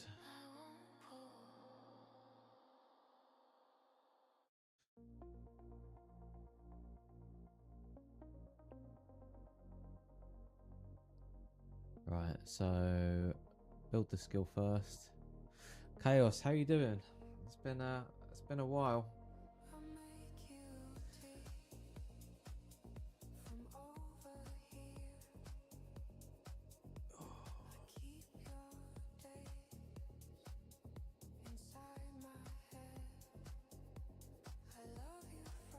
Right, phase 1 needs no server changes. MCP over 10 skills.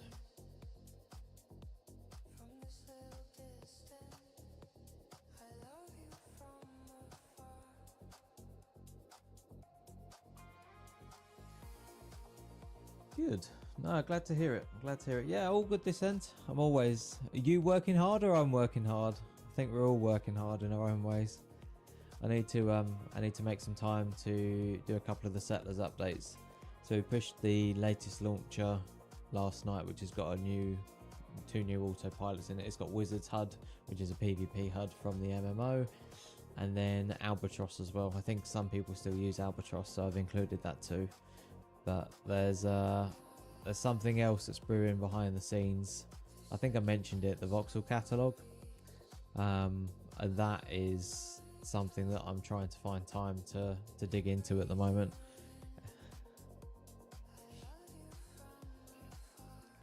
Right, let's see if we can set up a GitHub profile.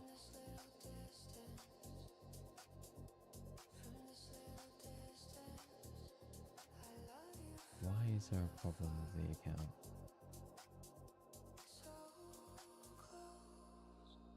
I don't know, that's okay. Upgrade. No.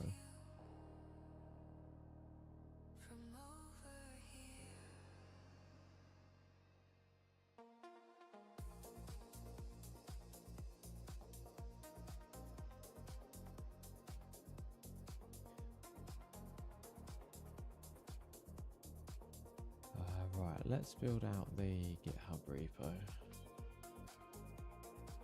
I've never made an organization before, so this is a new thing for me. What we got?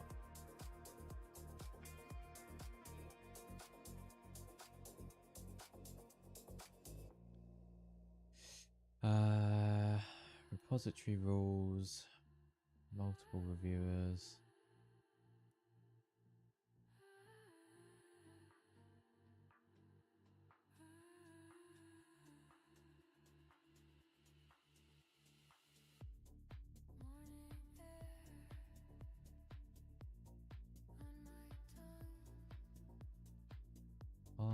We'll start with a free one, I think.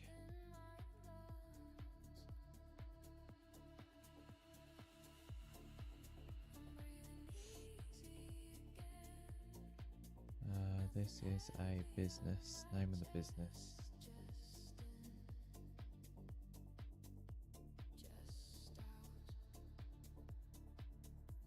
Did it make?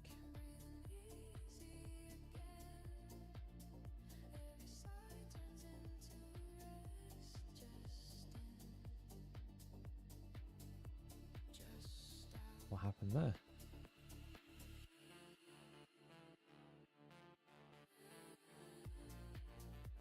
Cool. That's fine, it's already in. Skip. I don't know anything about setting up GitHubs.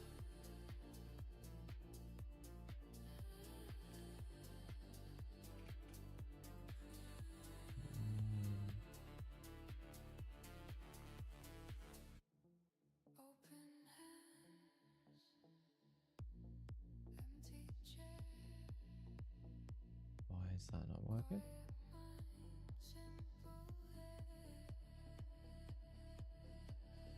Okay.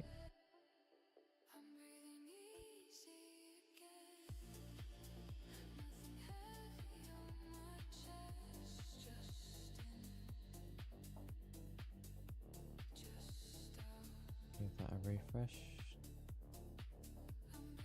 To apply for it's fine. Okay. We don't need to be linking any of that stuff up. We'll link up the X profile, not that I really use it, but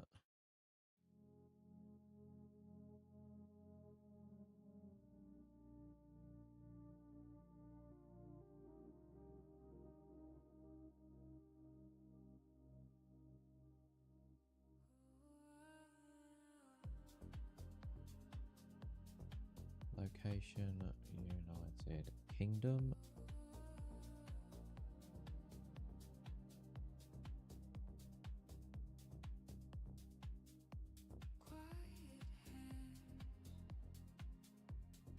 Update that. What does it look like on the front?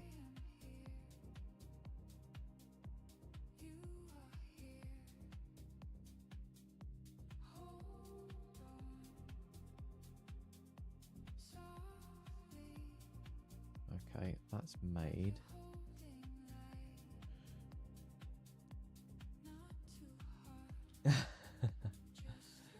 That's okay, I don't understand what I'm saying most of the time either. No, thank you. I really appreciate it, honestly. It's been a bit of a roller coaster because we started off really, really small. We had 4 people on the server, not last Christmas, the Christmas before. And then at the peak we had, I think it was 186 concurrent players on the server, and that was really like the peak. That was the peak, and it would be nice to get back to over 100 concurrent players again. But we're seeing sort of 40 to 50 players at the weekend, and that's really good. We need to try and entice people back. We need to try and bring in some new bits of gameplay. I need to finish the new website. That would probably really help. And then, yeah, go from there. It's finding time. It's finding time. And I wish I could translate to French, but I'm rubbish at French.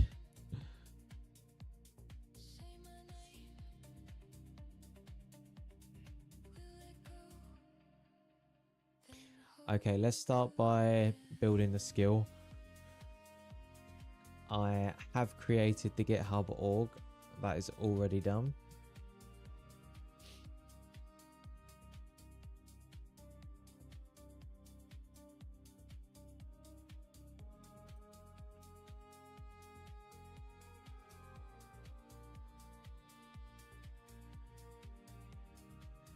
The link to the org is this.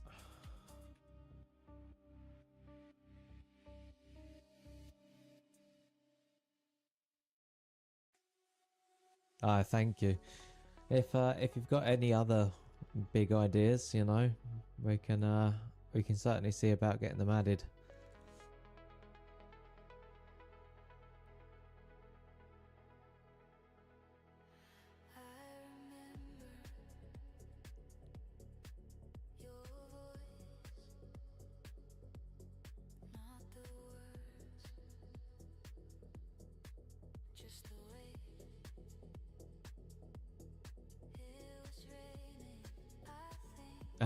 Go on, post it in the chat, and I'll see if I can add it somewhere.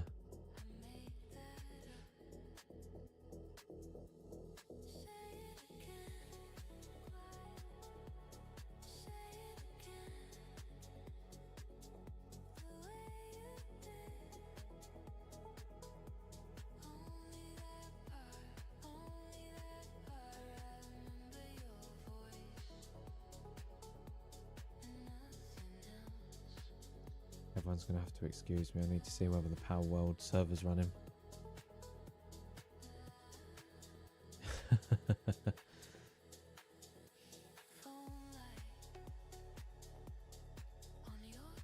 I've got some ideas. I've got some crazy ideas. We need to get PvP working in a way that anybody can do it. That's really hard to do. I want everybody to be able to get in a ship and feel comfortable going out and shooting at each other.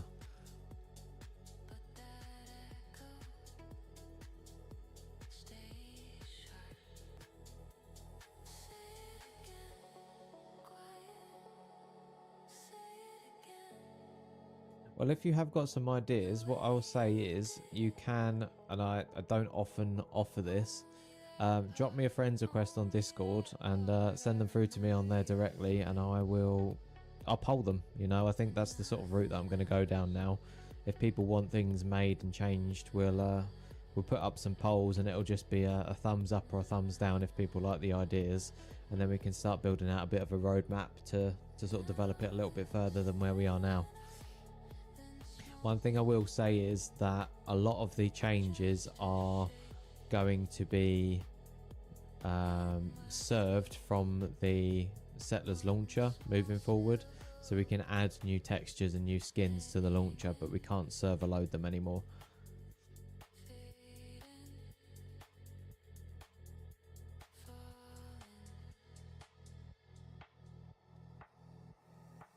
Oh, right on time, look at that. So anyone that's watching across the multi-stream that doesn't know what Settlers is, Settlers is the largest space voxel metaverse currently in the world, I believe.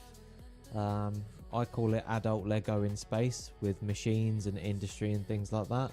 You can build your base, you can build ships, and you can interact with over 2,000 other players that are registered on the server.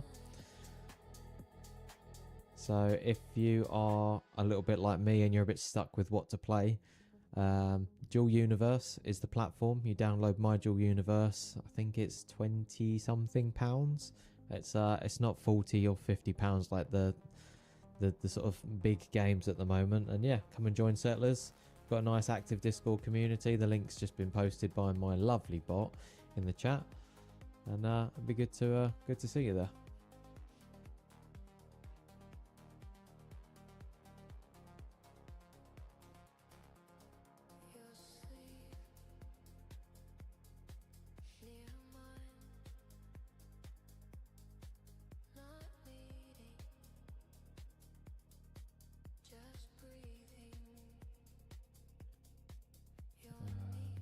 Where is that?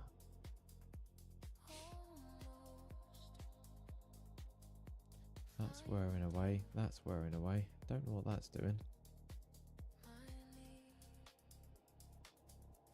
Oh, I just broke Claude.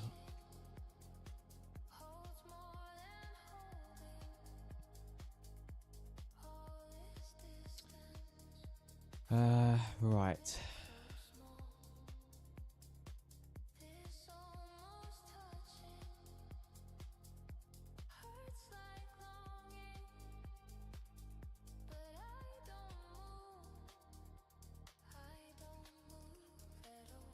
So, am I using the wrong port?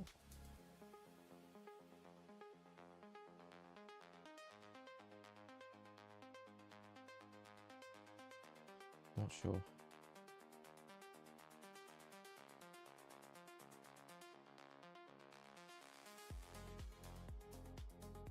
Two, 2, 2, 3. It's definitely the right port.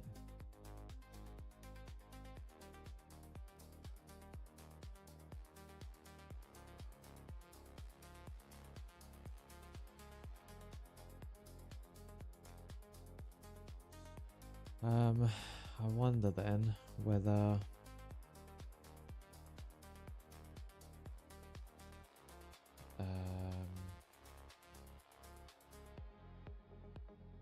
let's wait for the token to update, and then I'll try it with the token again.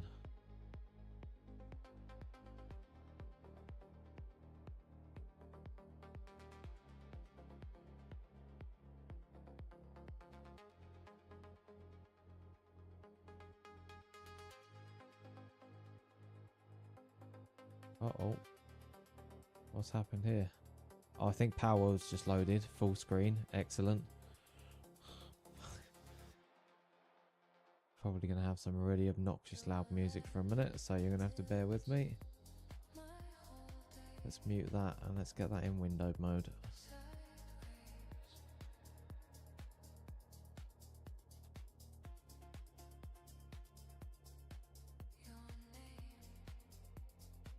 Okay, cool, that's running.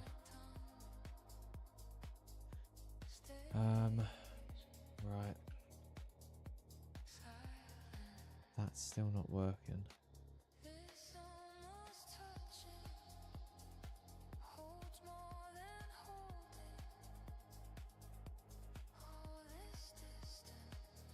Access denied.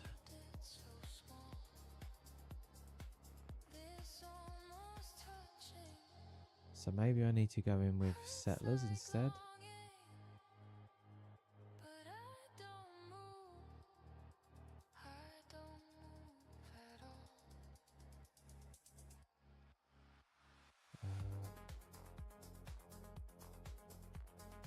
Nope, that's not working either.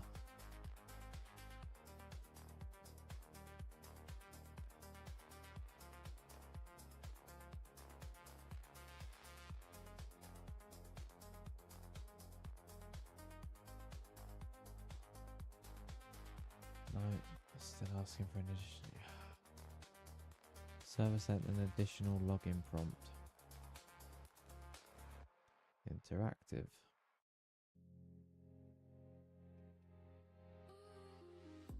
Access denied. Right, so it's now saying access denied, which tells me that it's probably the right password, but maybe the wrong credentials.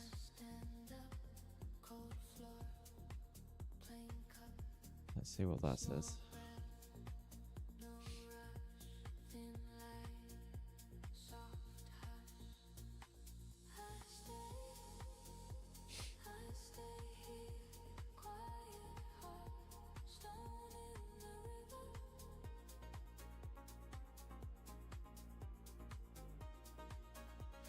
Right, so the skill lives in /skills Fons skill MD plus 2 reference files. Tested on 3 realistic prompts with and without the skill, all 9 passed. The skill equipped responsives gave the exact connect command, refused, pasted GitHub token and told the user to rotate it.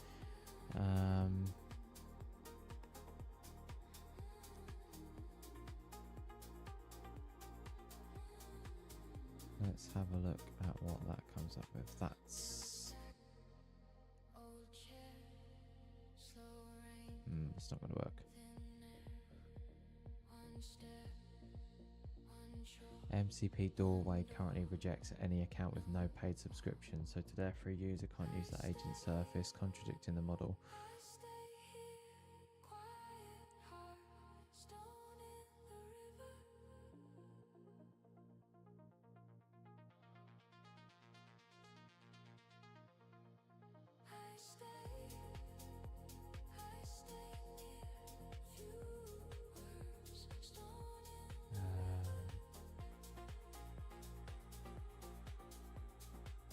So the MCP doorway sounds like a problem.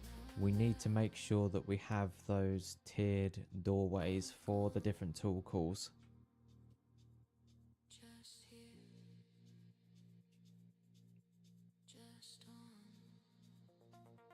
Where are they? They're going to be on the actual server, I think.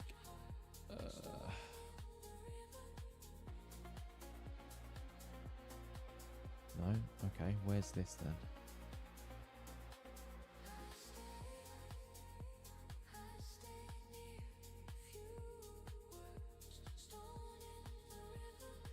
Right, I've got to run in for 2 seconds. My mum's running off. I'll be back in 2 minutes.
Right, we are back.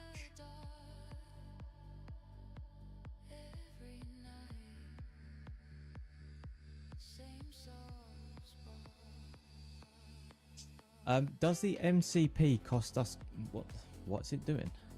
Hello? Does the MCP cost us compute to use? If it does, I think it may actually make more sense. Oh no, forget it. Let's give everyone the MCP.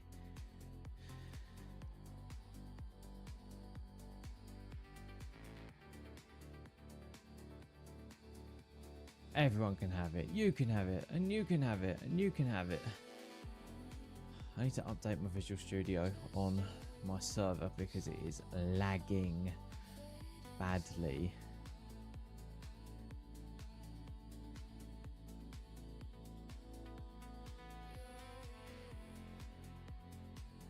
Right, let's log out of here. I think it's probably because it's got an existing session token.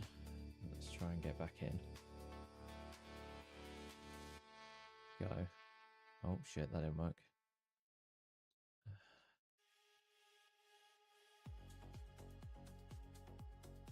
Oh, why did I do that? Ah.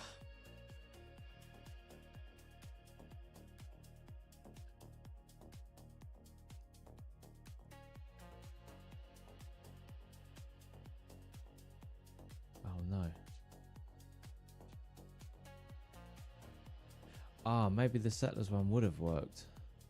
I didn't give it the... Ah, fuck. Okay.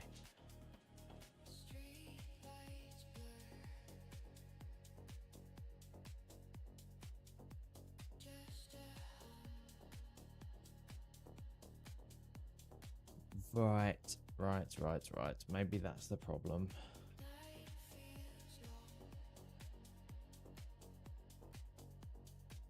Oh, now I've got to use it again.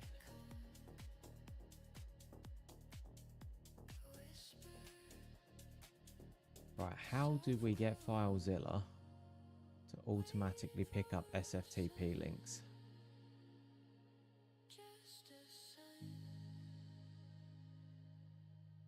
Don't know. Right.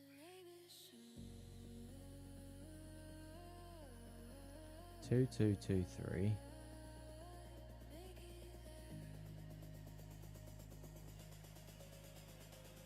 Maybe it has to go through amp.settlers.gg.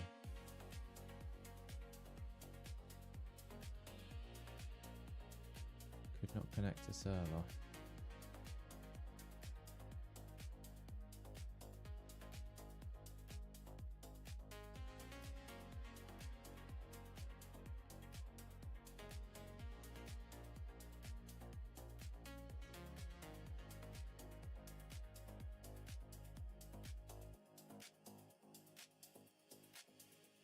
I think it was getting stuck on auto.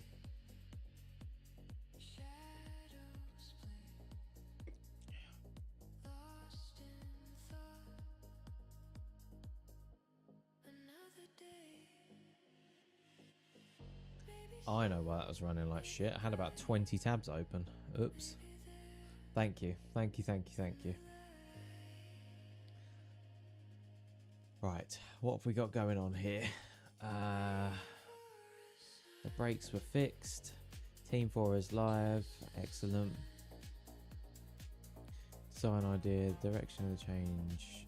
Define is fine. QA suite.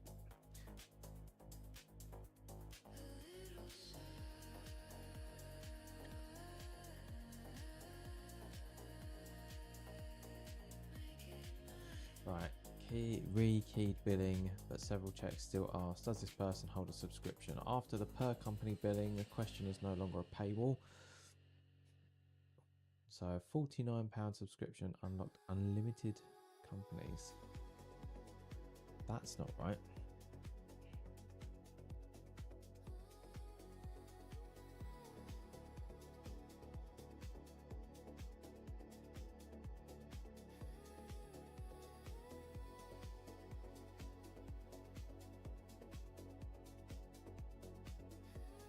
Okay, what's this? The same personal check bug survived JavaScript with 18 company records. 2 live symptoms. The manager is 403 from everything.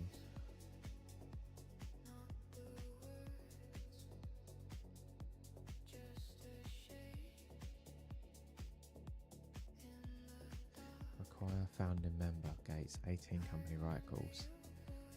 I think we first need to clean up that require founding member right call issue. The founding that's a really bad parameter to hold for access. It shouldn't be require founding member, it should be require pro member or something like that now moving forward. The founding member phrasing was only related to the early pricing, but the early pricing is now closed. So before moving forward onto Bill 1, I want you to do a full sweep of all of these team tickets and see if there's anything that is now redundant. And I want you to basically create a full summary of all of the team tickets in one, so we've got a really clear view of what's actually been completed. Okay. Doorway is fixed and live. What changed? Blanket must hold a paid subscription check is gone. That's fine. Authorization now happens at each resource. The database is rules. So free users got profile tools, company and product tools. Return no company yet. Create one at Fons Pro. Excellent. Pro member, full own company surface with owner manager view. Perfect. And then elapsed company dormancy lock. Blocks rights. The moment entitlement drops per company stronger than the old check. Perfect. Fix an old bug. The old gate was hiding. A free viewer seat on a paid company. Legitimate by design role you shipped. That's fine.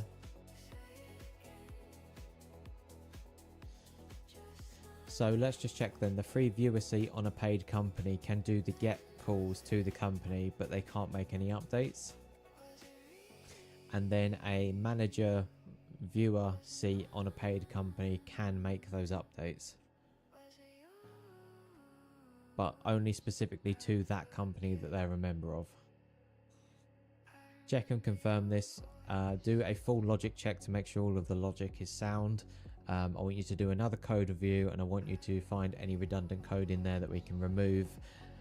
Flag anything that is ambiguous or not clear, and then do a final security check on this before we close off the tickets. We can get rid of the last bit. I don't think we need to do a check at the end yet.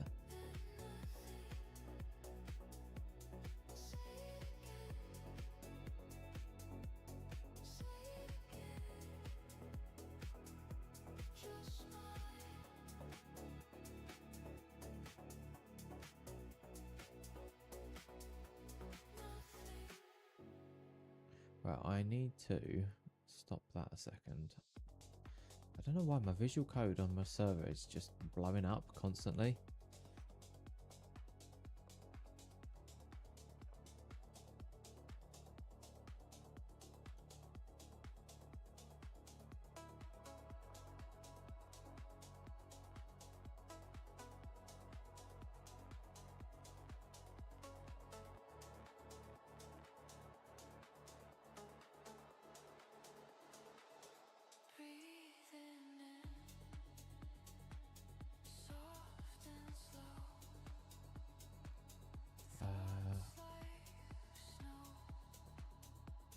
What is the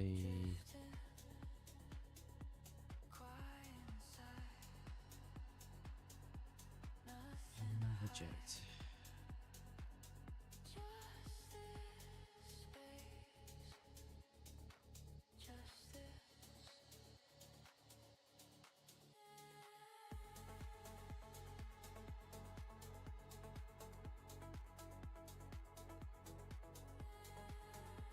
So I want it to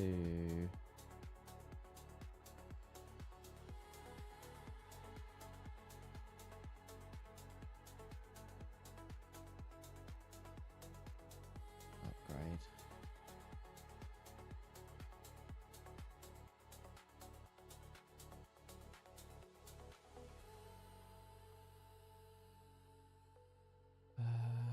Right.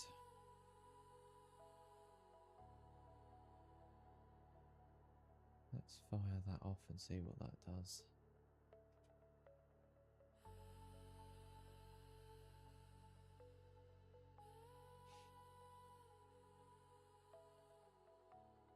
Whoa, yes, 28 versions ahead. Bloody hell. It's not a surprise it's not working, it's really old.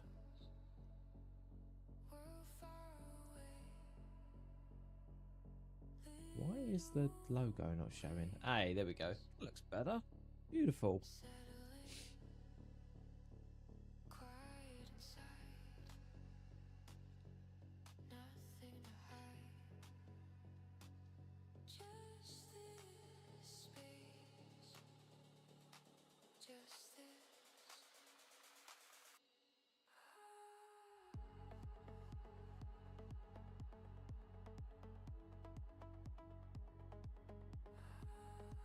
Okay, this is where I need it to double down and check. So on the MCP call there are so you've got free tier, you've got the founder, you've got the viewer, you've got the manager, and then you've got the investors. There's 5 different role profile types, and depending on what role profile type you're logged into is what you get back from the MCP. So if you're a viewer or just a regular member, a free member, you can update and view your profile, which means that you can get all of the data from your profile and make it do some cool shit, like make you a portfolio page or a CV or anything like that.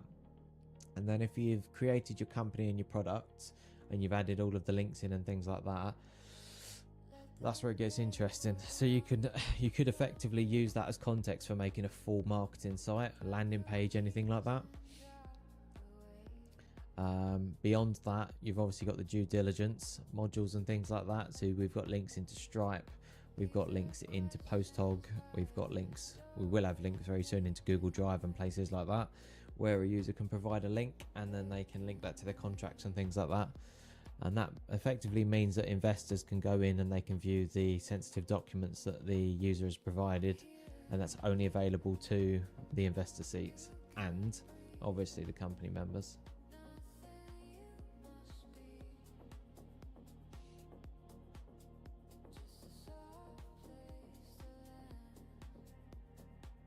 Right, I set up a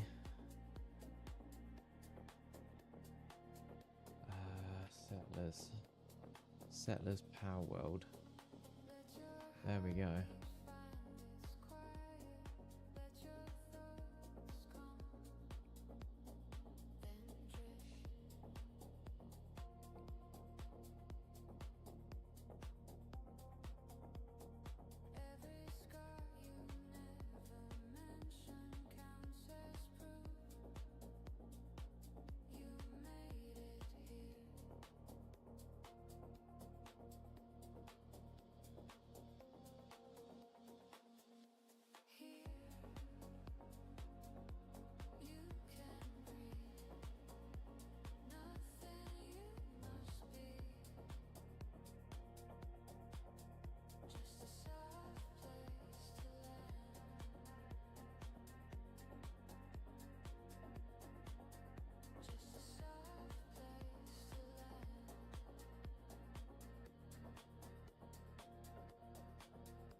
Okay, that's loading. I need to get this skill uploaded to GitHub, and we need to get this linked up to the marketing site. Probably need to get the marketing site up ASAP. This is going to be my sole focus for the time being, I think, getting this live.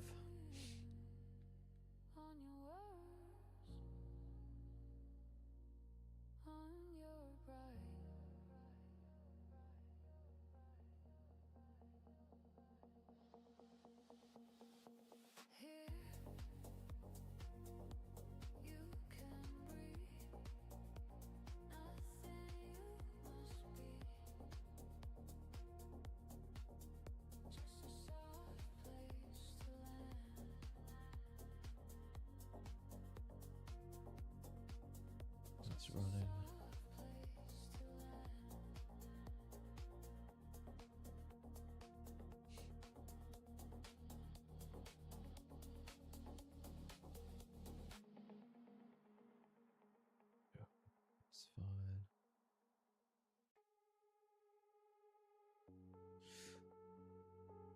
My LinkedIn is blowing up.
What's going on with these mailboxes today?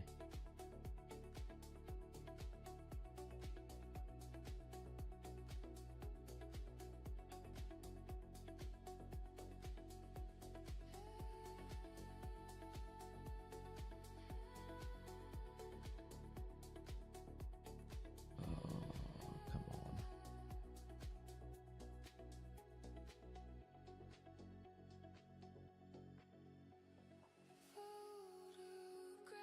The inbox is loading fine, so that's got to be some sort of a problem with their webmail. Okay, as long as it's not something I've broken, that's fine.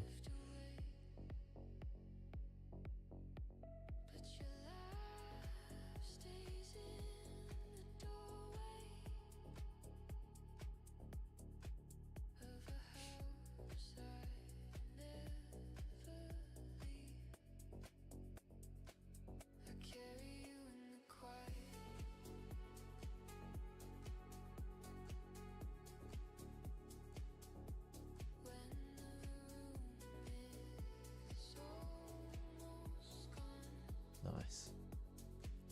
Very, very nice. Has the server updated? I think that's finished.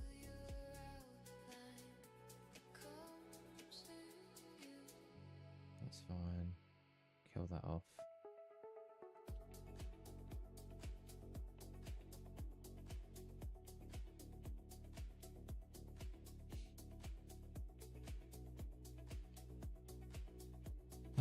Right, what was that coming back with? Copy that.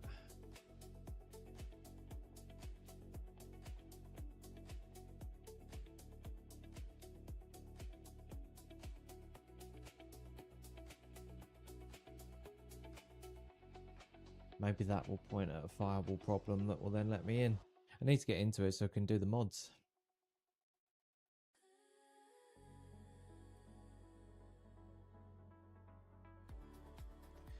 I bet it's blocking the port, and if it's blocking the port, it's never going to authenticate anyway. So let's wait and see what that comes back with. This whiteboard needs a fix up because it's got some nice columns on it to do doing and done. I'm not using any of them.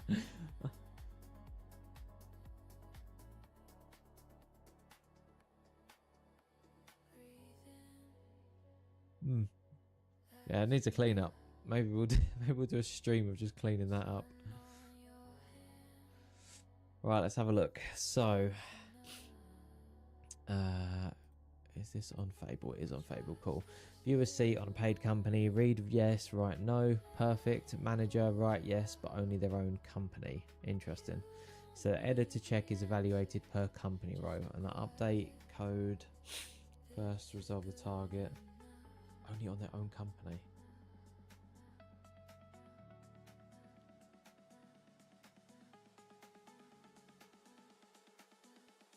Right, viewers product update reports success while writing nothing. Companies update when the database blocks are right. It just updates it.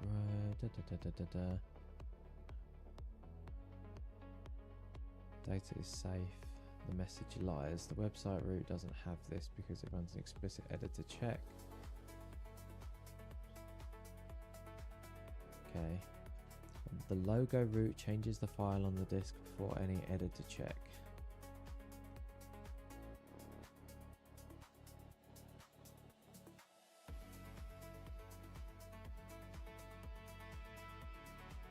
Okay, inconsistent always for managers. 4 website company roots still gated on the personal holds any subscription check. Right, we're just going to set this off on a loop. Let's compact this. Compact. Keep findings in context so we can run the loop to fix them.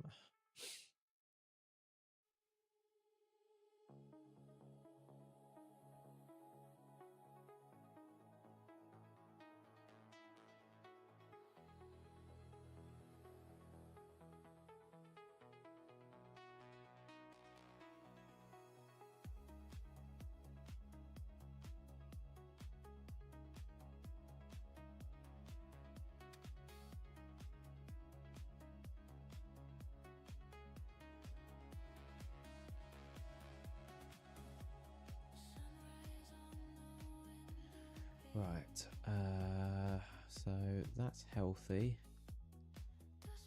That means a failure in the network path resolved to that.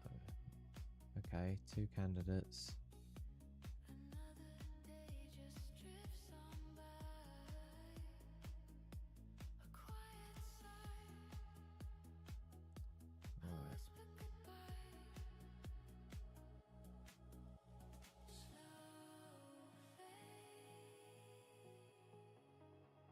We're going to try the 2-factor authentication password again on that. See if that works.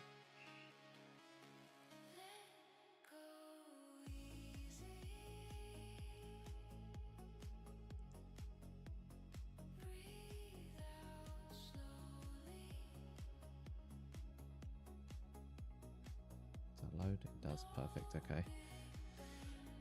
So the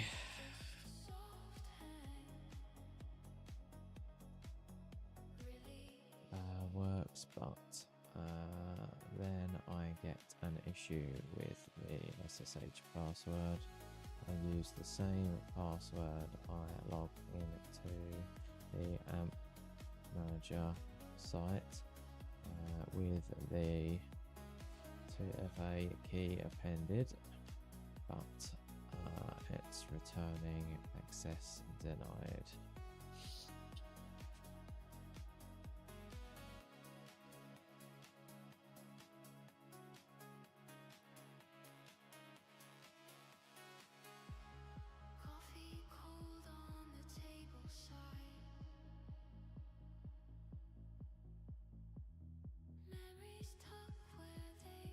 Okay, so require founding member, require pro member. Is founding member, is pro member, that's fine. That's pro subscription, perfect. The founding name survives in exactly 2 places because it's true. Subscription plans founding member, that's a £29 a month plan, that's fine.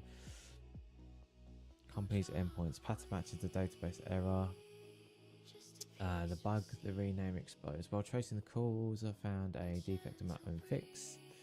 New per company gate is called is company entitled which reads subscriptions, but the table's row level security is manager sees 0 rows, and an account level comp is invisible. So my fix for managers are wrongly blocked would have wrongly blocked managers. Now goes through a members gated company entitled RPC, same trap,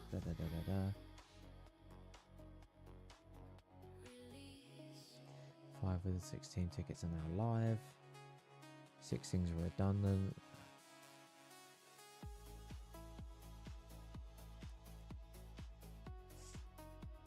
Biggest is team 5. Unstructured subscription per company owned and the flag.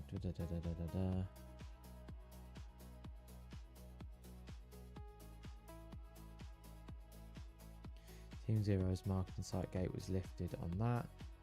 Now applies to that.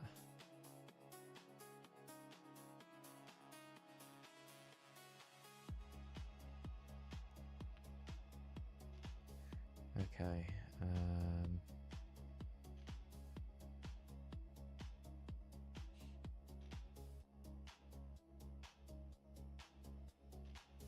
So let's set up a loop for this. Compact, save, context, for team, for picking, team 5 and hill 1 next.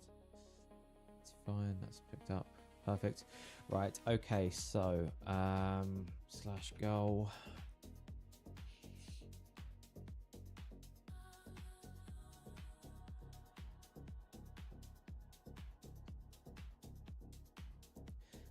Fix 1, 2, 4 and 5. What was 3? Inconsistent doorways. 4, 3. Start by typing again. Writing a handover note for the other agent that's currently working in that space, so I can give it to that to pick up.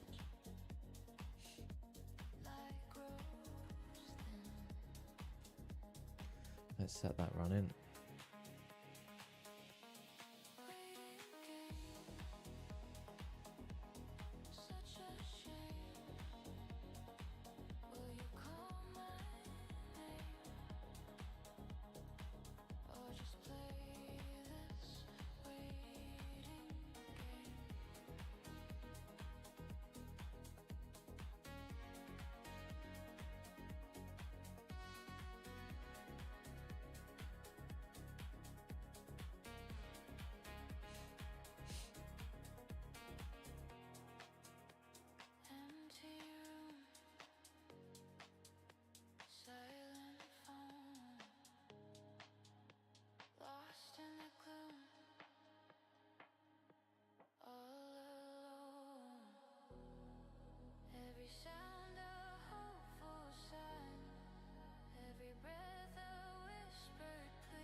Does the Powerworld server actually load?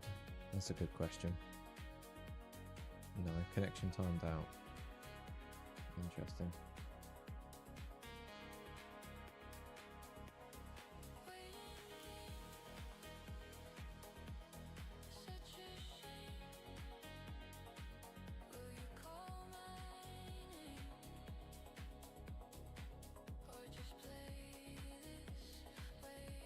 Maybe that's part of the problem. Maybe there's some sort of firewall issue.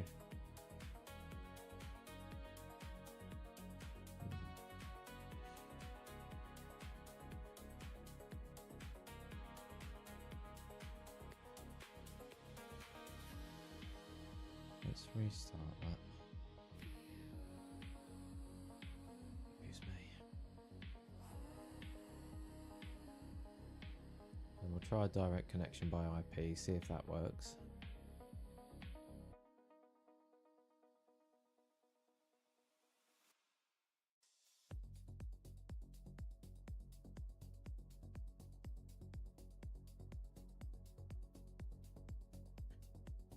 Okay, where is the handover note?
Someone's asking, is X fucked? Let's find out, shall we?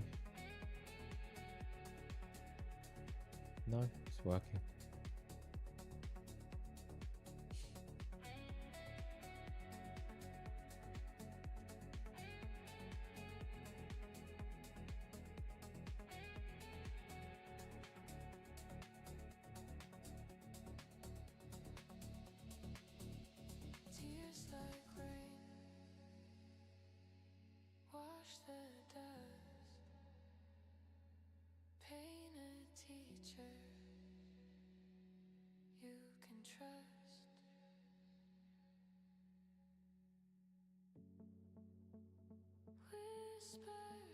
Old emails, LinkedIn, using our own early product on ourselves.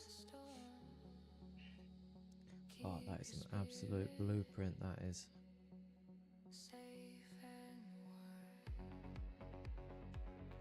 Ba-dong.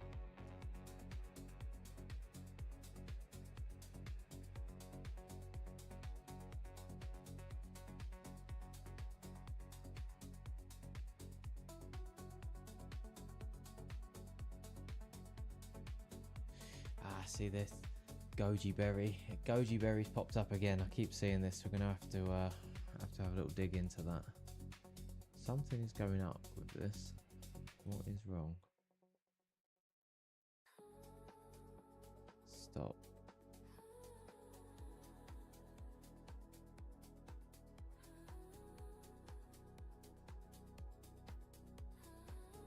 Kill that off. Kill that.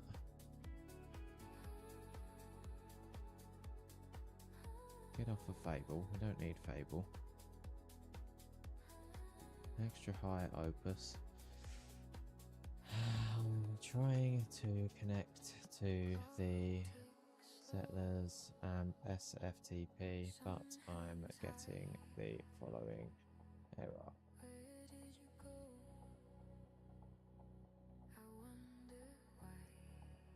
Okay, now it's actually working. I must have been on a stale tab or something. I don't know what that was doing.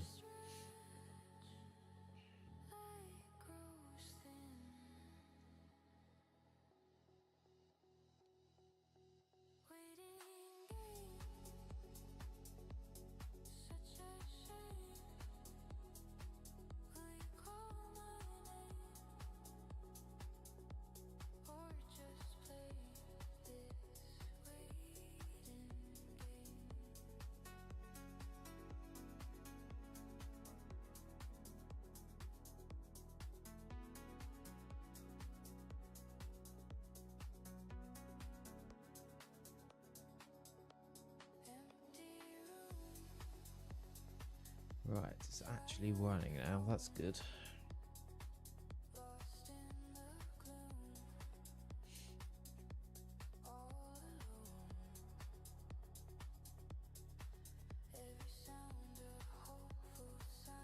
I bet it's been blocked. I bet port 2223 is blocked.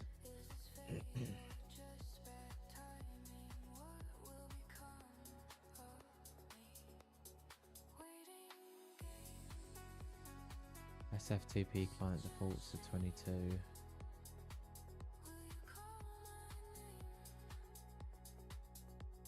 Oh, sausage.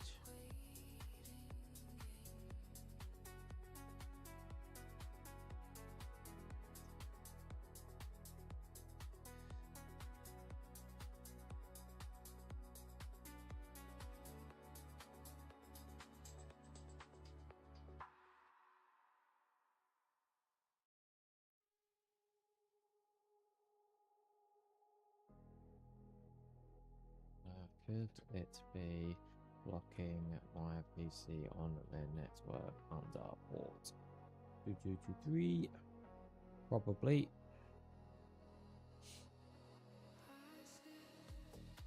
Let's let this run. Where are we?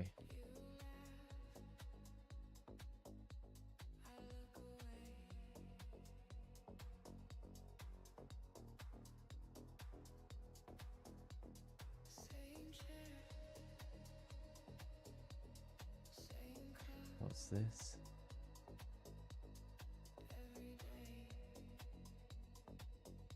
𝐀𝐬𝐩𝐫𝐚𝐭𝢢𝐫 accused 21st.dev founder of launching an ASCII tool that directly copied his free tool's properties, effects, features, presets and backgrounds. The controversy erupted after 21st.dev released the tool 2 days prior, prompting 𝐀𝐬𝐻 to publicly call out the YC funded company for the alleged theft. Ooh.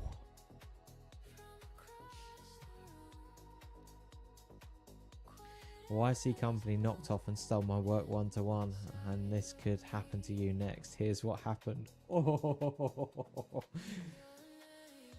this is worth a read. 2 days back, 21st.dev launched an ASCII tool, which was a complete rip-off of ASCII Magic. Everything from properties, effects, features, presets, and even backgrounds were literally scraped off and used exactly.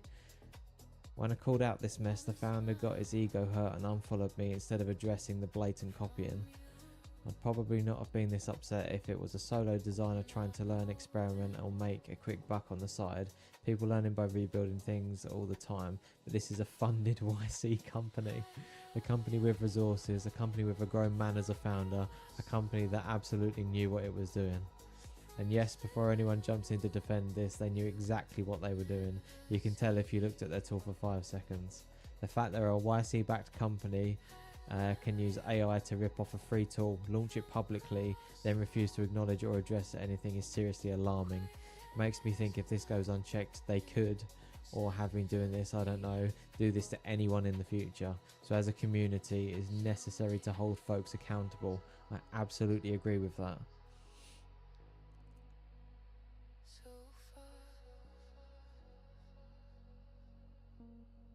That's bad business. Very, very bad business.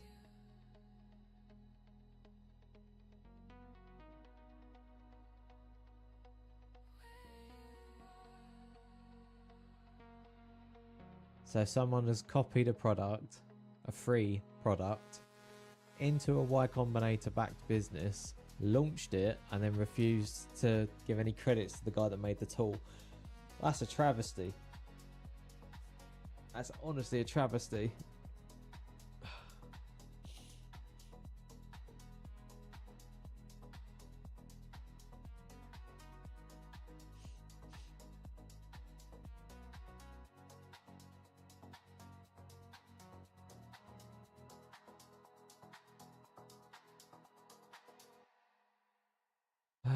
Right. What's this?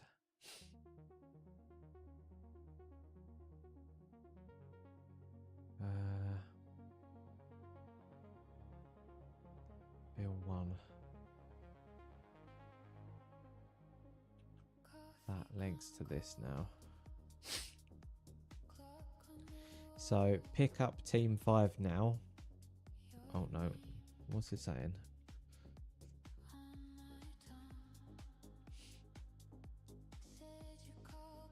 So another agent is working in a similar space, and it picked up some things that needed to be addressed as part of Bill 1. So first of all, look at the context that's stored in this comment. Once this has been addressed, let's pick up team 5. We'll pick up team 5 afterwards, that's fine. I needed to do a bit of a cleanup as well. There's lots and lots and lots of outstanding tickets. It's not really a backlog at this point, it's just a list. I needed to clean up any of the tickets that are actually done. Give them a prepended done. And then move on.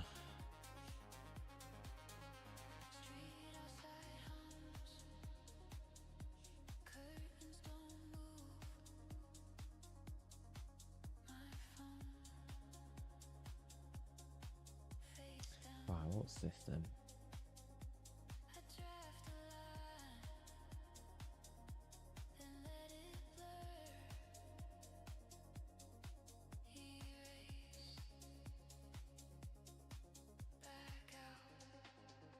Let's run sudo on that.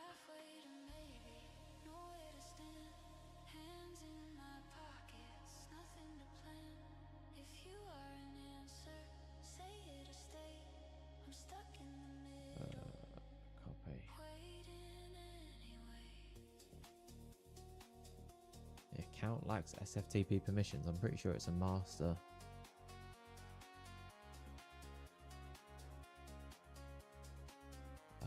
Let's have a look on AMP. What would it be under? Users? User management, Luna. It's got super admin permissions.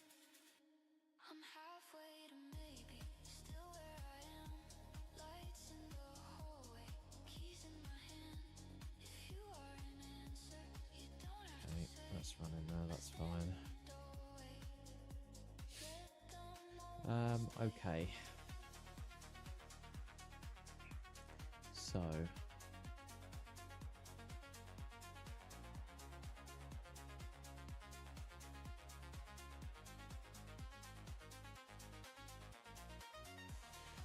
restarting prod also picks up the other agent's uncommitted seat within edits.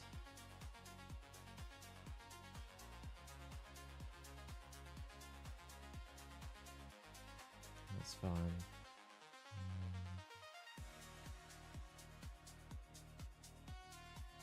Okay, I believe that work is now committed because there's nothing open in the tree.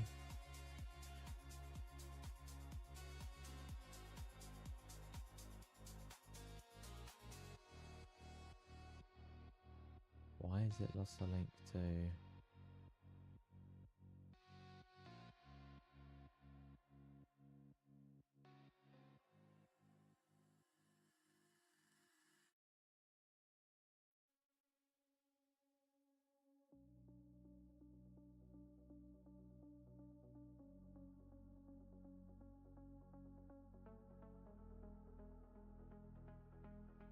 There are no hanging changes in the source control, but it also looks like the source control plugin might be broken. Can you check to see whether there is anything that has been pushed to GitHub that is outstanding and whether it is broken? Something's fucked.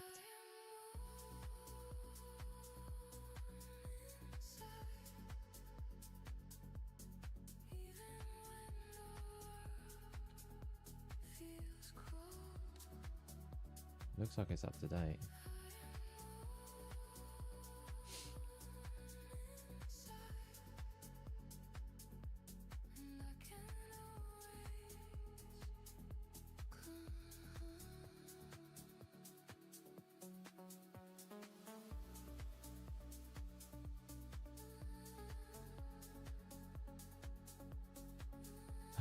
What's this?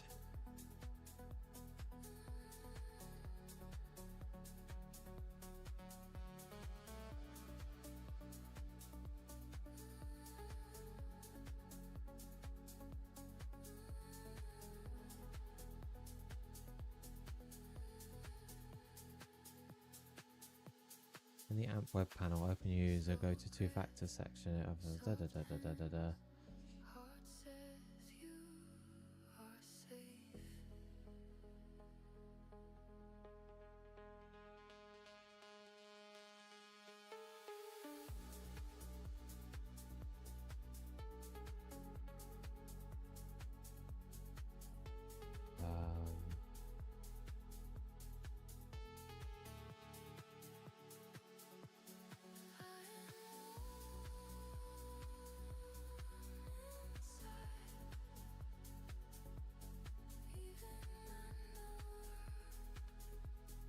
I mean, the enrollment state should show that it's...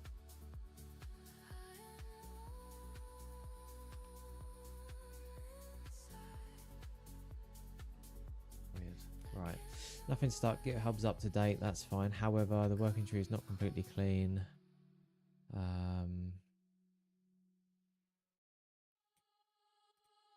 That's fine.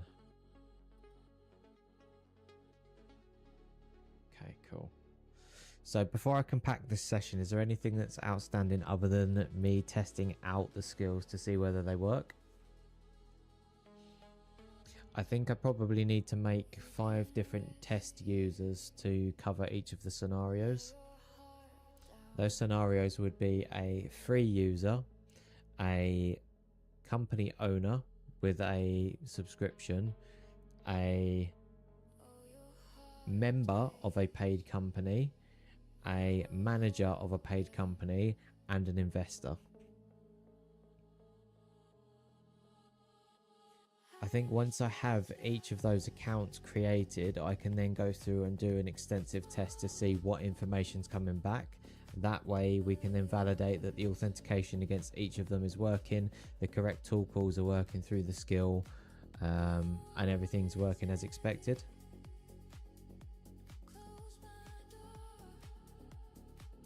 Can you make me 5 test accounts for each of those scenarios to test?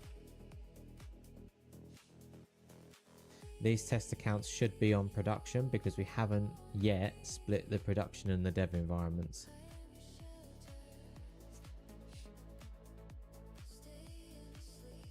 But that's fine. That is going to happen soon. Needs to happen soon.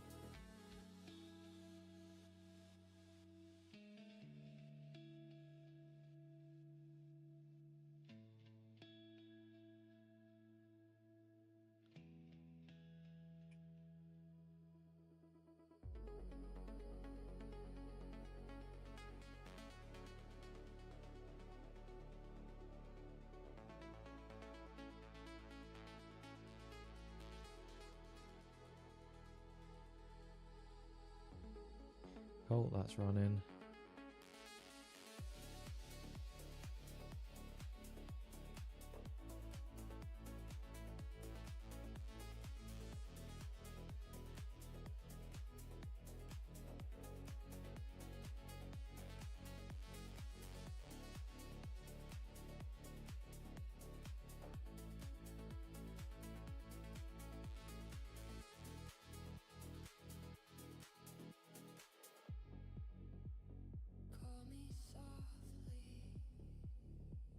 Can I get onto these ones? No. So since adding two-factor authentication, it's just completely locked me out.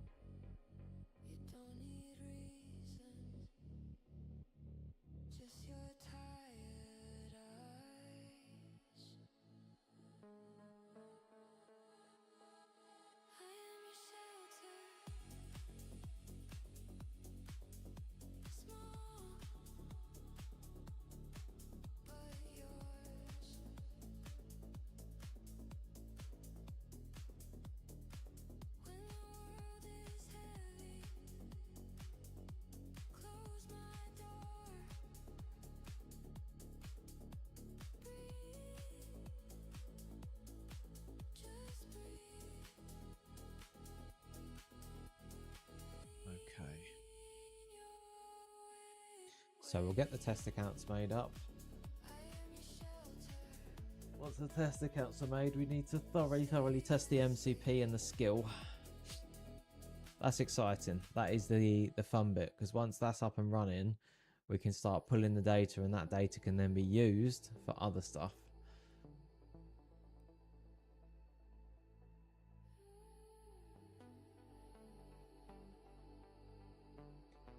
We need to do an accessibility pass on the market site.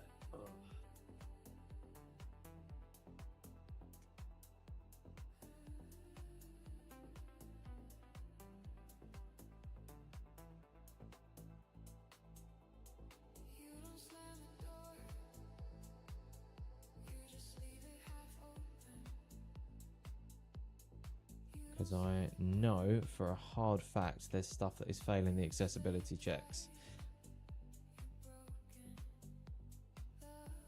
Right, that has been done. Actually pull that off. Oh, this is, I think I need to have a bit of a clean up. Maybe I need to do this. Right, get rid of that. Oh shit.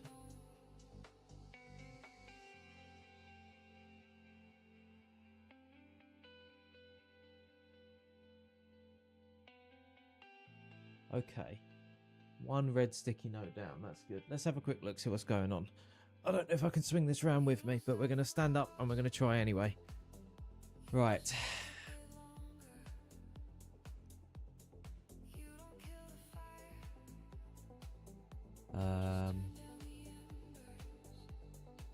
We need to...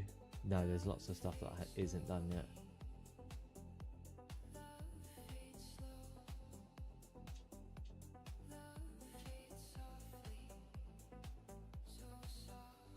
So we've got the call book, so that can come off. We've got a call with Stripe next week. That's good. What else have we got? Hello, doggy. What you doing? Right.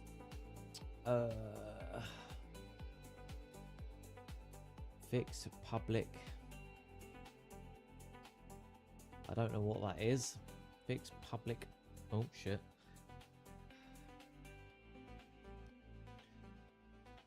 That's a nice to have.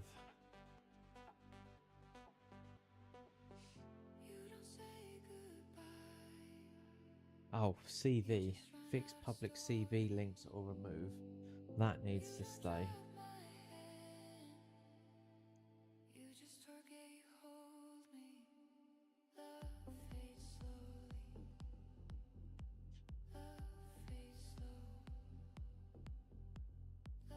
Okay. Key metrics, financial evidence. They're all in flight. That's good. Right.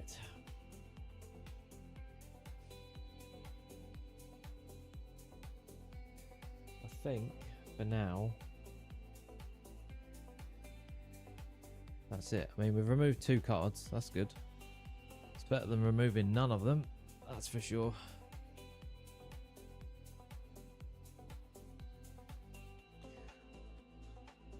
What's going on here? Ah, there we go. It rotates.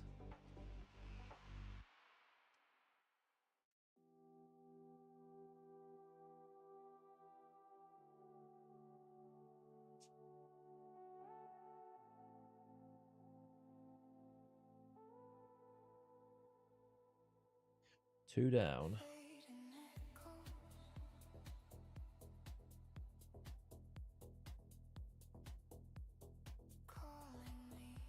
I need to start clearing some of those grey ones off. So the grey ones are basically the strategy.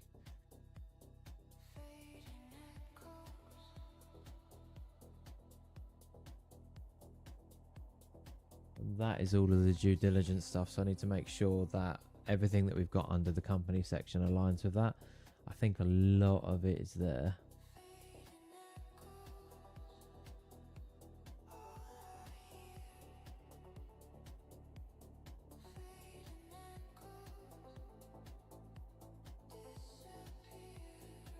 Due diligence, founder provides, da da da da da.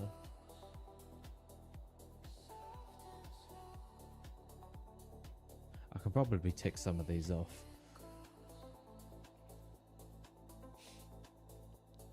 Alright, let's come back to this. So, 5 accounts created. I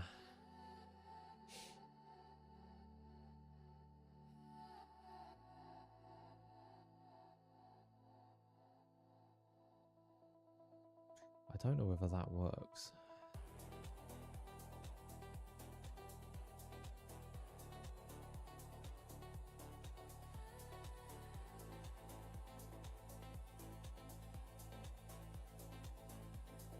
Okay, we'll try that.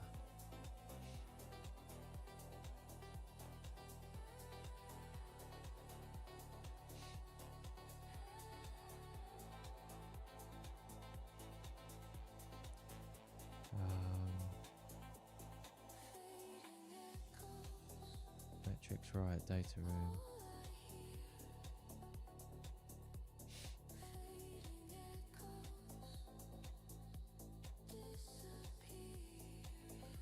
Okay, I need to scribble that down somewhere. It's made me a load of test accounts, but they're in terrible names.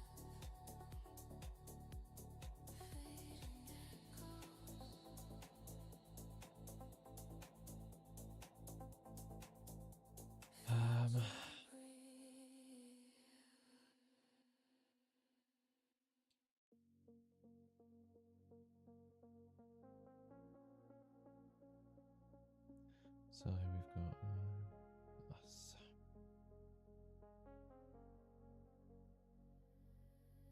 You stop saying my name like you meant something.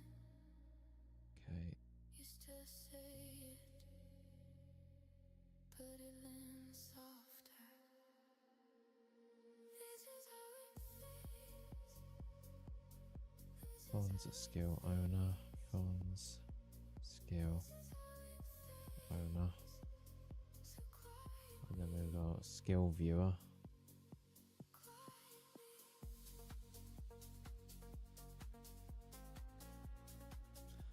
Then we've got Fons skill manager.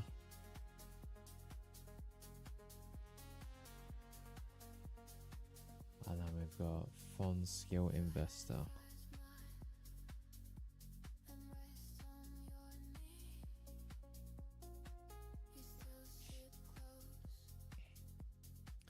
Passwords are in some really super buried folder. Where is that?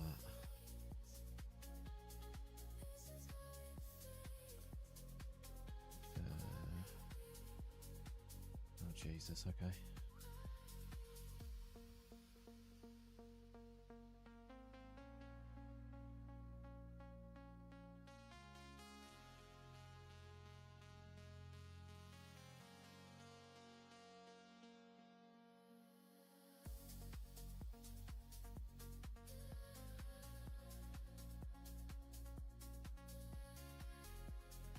Fine, okay. The investor account will demand MFA, that's fine. To connect the skill per account, log into it on the browser, then add the MCP connector. Auth consent picks it up. We will come back to that. Create a new backlog item under this same prefix for running the tests. I'm not going to test it right now, but we're going to test it before it all goes live. We are then going to move forward with the AGNT-3 phases 2 and 3.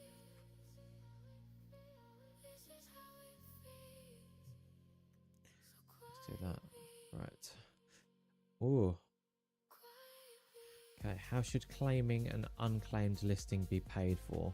Today, a paying owner can claim any of the profiles and edit it for free. Checkout binds a sub to the target. So the claimed CTA routes to the billing. The webhook binds a subscription to an existing company instead of creating one. I think that makes most logical sense.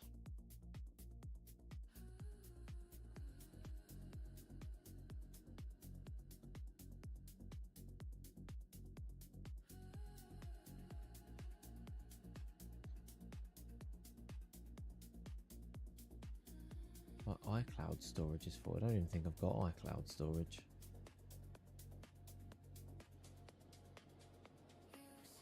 I don't.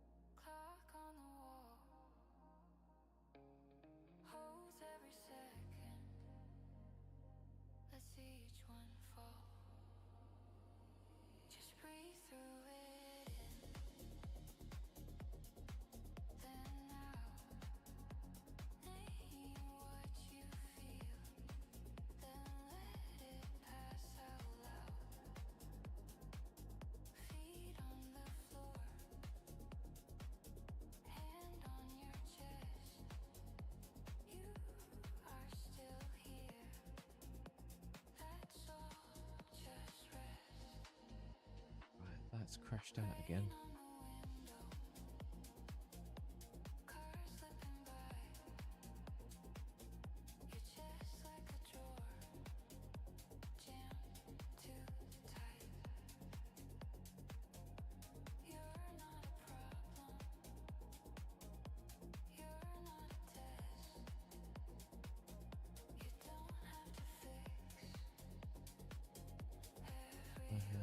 Re-enrolled prior to this conversation and the flag didn't change.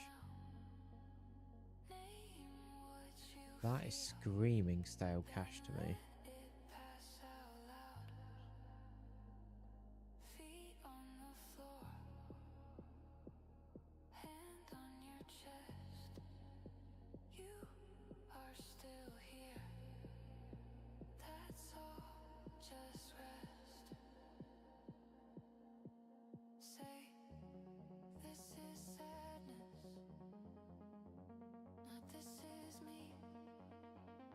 Details cannot be changed. What?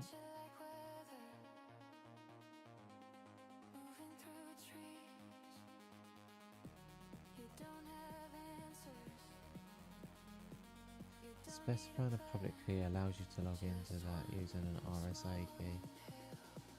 This is mandatory when using Auth2 login providers and recommended when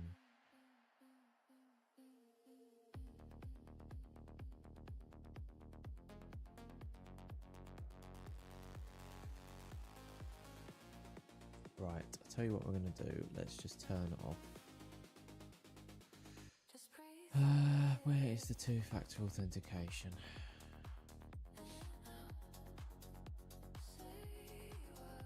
Because that's what's breaking all of this.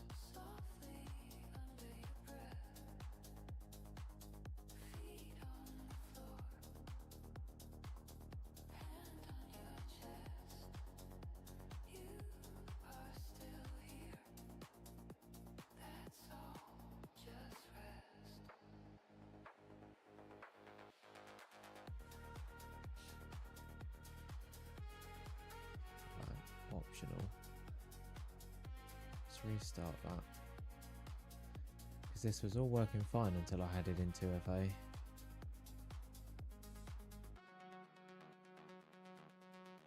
Then we'll turn the two-factor authentication off on the account after AMP's restarted. That should fix it.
Hosting.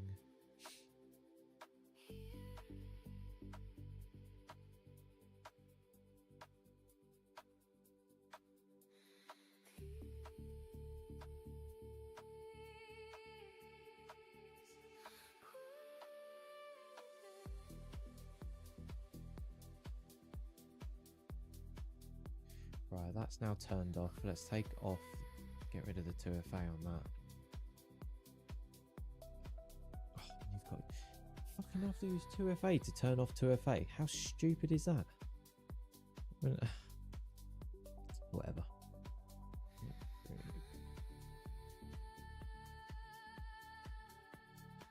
It's not going to matter soon anyway.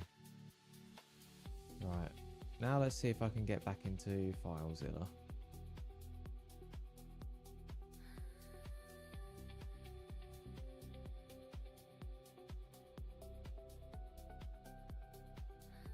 Connect. Oh, and now it magically... It was two-factor authentication the whole time.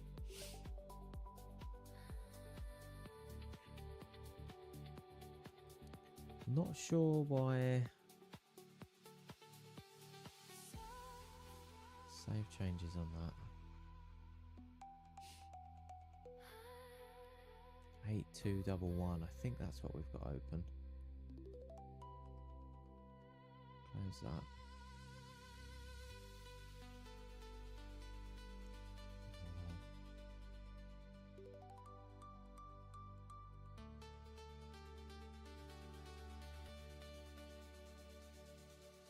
Our world. Yeah. That's right, and that's open, that's fine.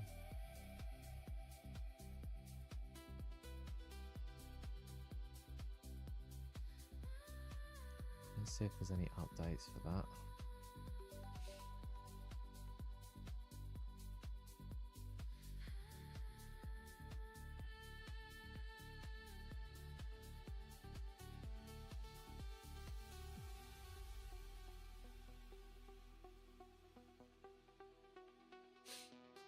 it's installing an update already.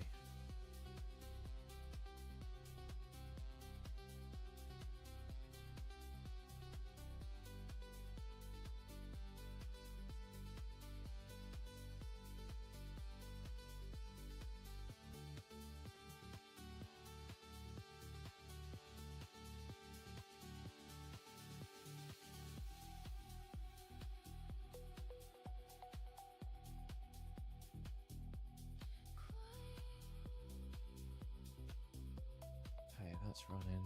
That's still running. Cool, that's chugging. Let's work out what's going on with this console. Right, so that is running. Where do the mods go?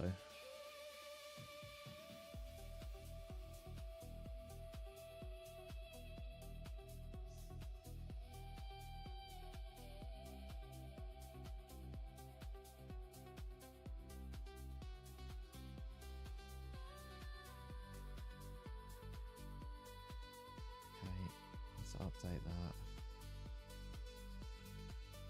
Community server, region is the UK.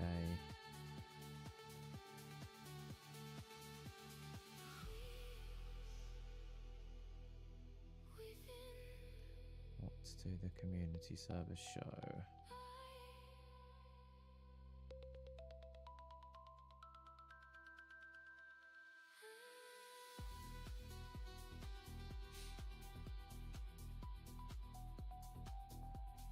That's obviously the description.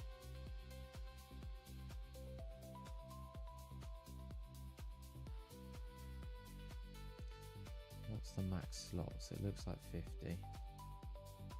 Oh no, it's 64 I'm seeing. We can run 64.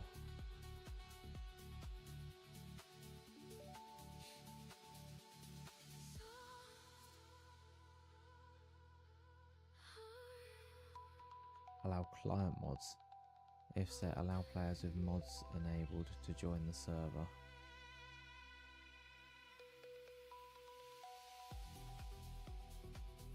We don't want client mods, we want server mods.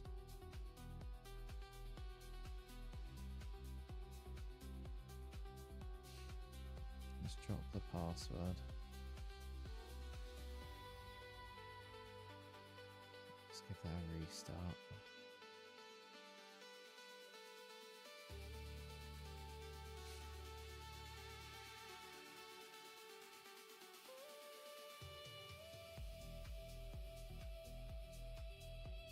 So that says UDP.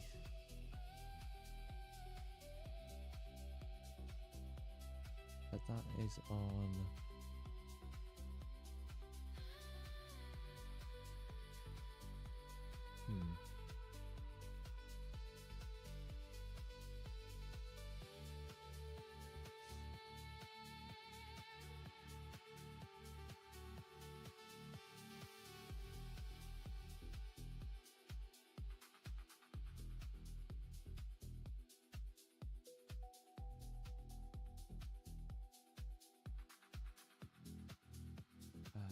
Then we've got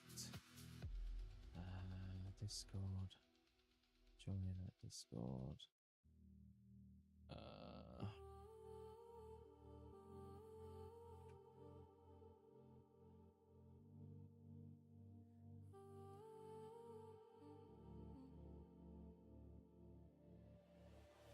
That's fine, that's updated. Don't know how quickly that updates. It probably needs a refresh again.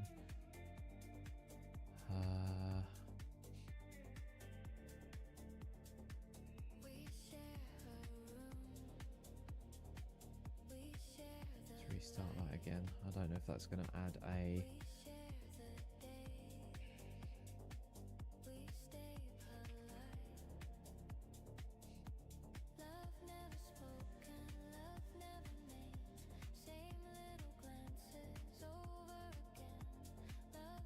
Okay, is that done? Right, what shipped? Requires pro member is deleted. Oh, okay.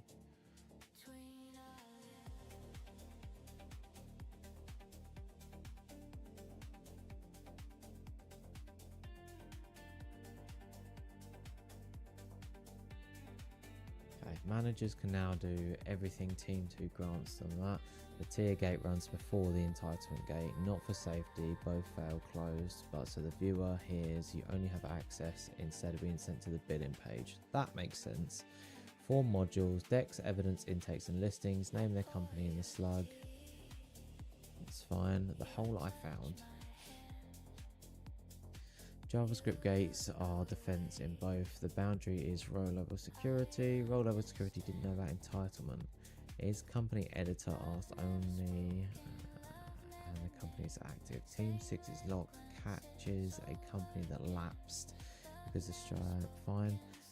Nothing dormant a company that never subscribed.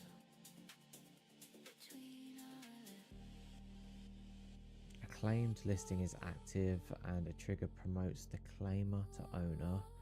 So a raw superbase JWT straight to post, yes. Could edit a claimed never paid company. Okay. Fine, that's okay. Where I need you, you chose checkout buy-ins, that, fine. Charges first thing.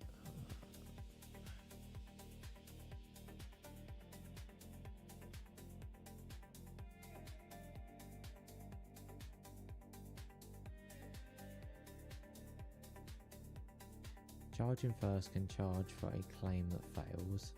Charging first costs nothing to allow.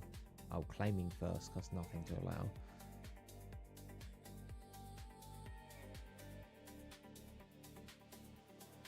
What survives is a land grab, not free editing. Someone can still take a listing without paying, though they must control the company's email domain to do it.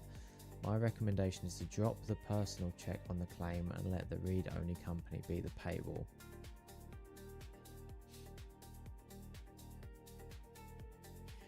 So if I've understood this correctly, what you're saying is that a user that has a matching domain to the company can claim it, but as a read-only, and in order to edit it, they need to then subscribe. The only catch of that is we need to make sure that a user cannot read other unclaimed companies. Does that matter?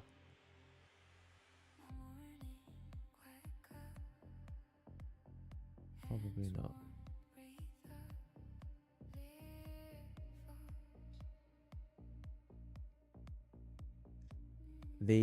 What we should do is make this smart, so when someone is claiming a company, they can only see the company that they are claiming for if it matches to their email domain.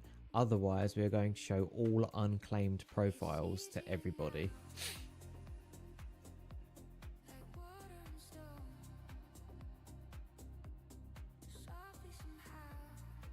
Let's see what that comes back with. Are we on Opus or Fable for that Opus? That's fine.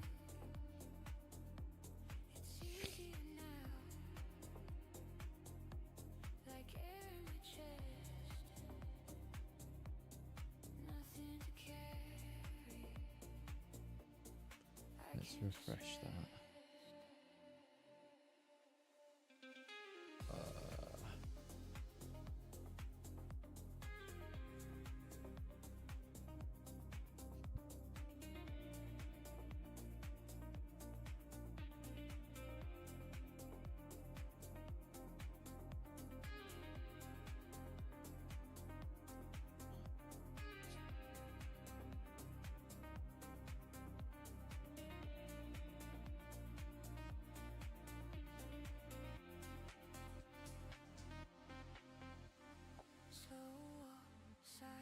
Destination server is down or its IP has changed.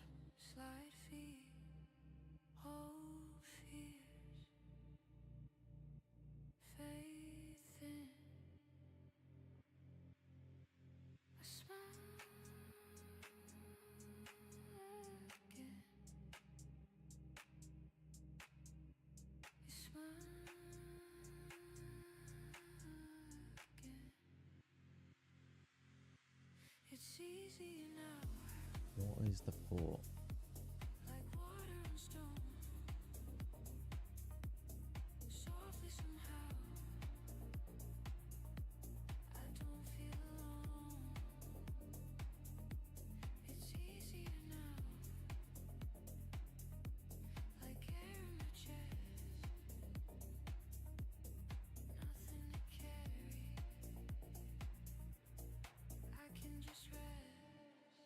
See what that comes back with.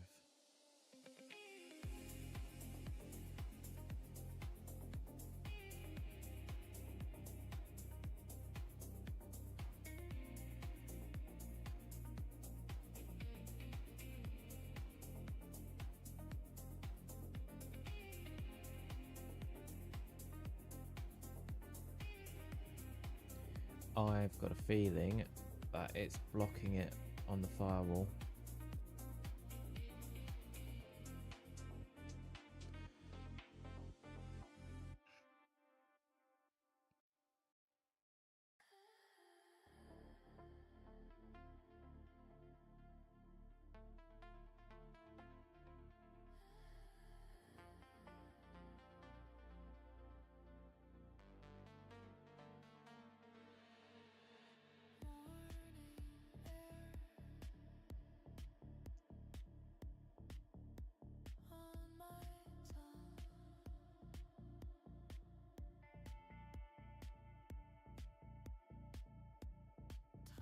No claim UI on a mismatch, but discreet. This is my company link still opens,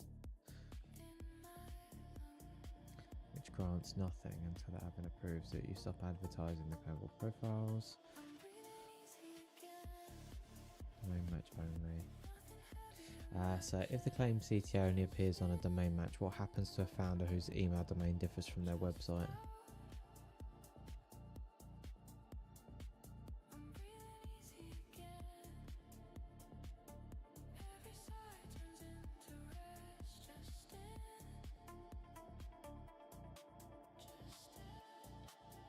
Domain match shows a button.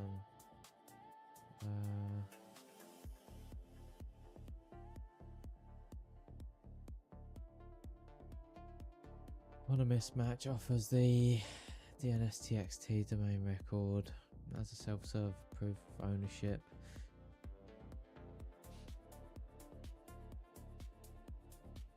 Let's go with the first one.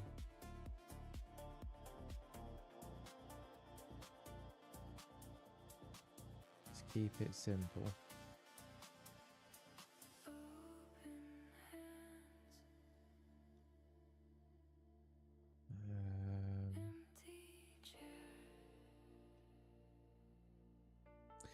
Right, so it's the firewall blocking it.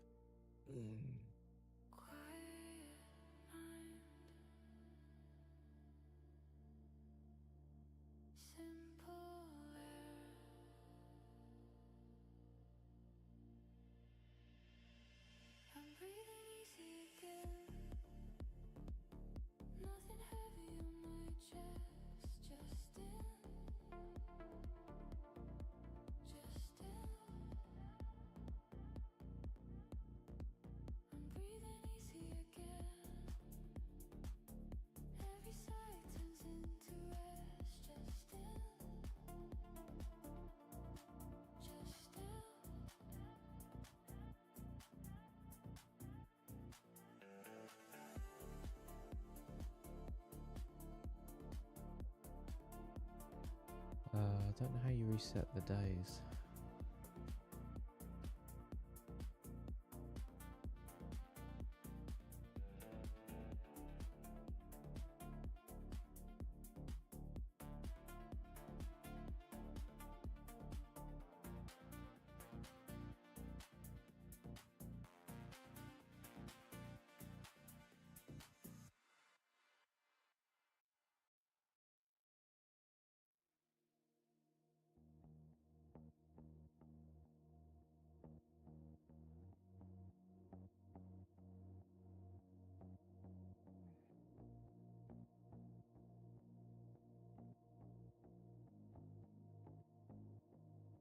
Base camps per guild, probably 2.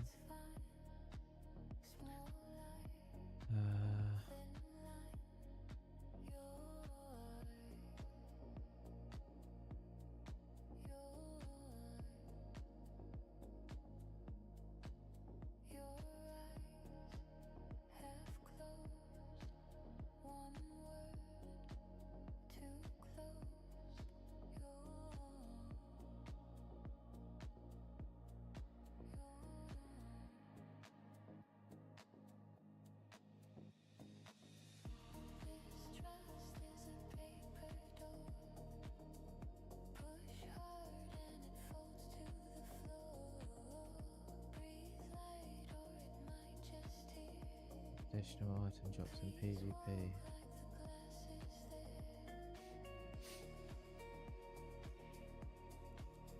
We could turn the voice chat on as well, there's no reason not to.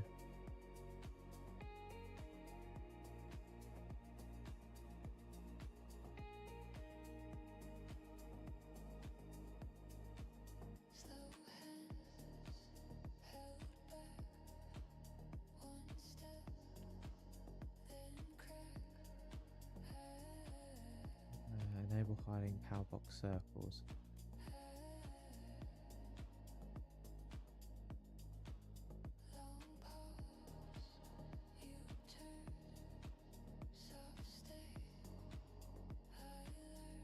That's fine, we'll turn that on.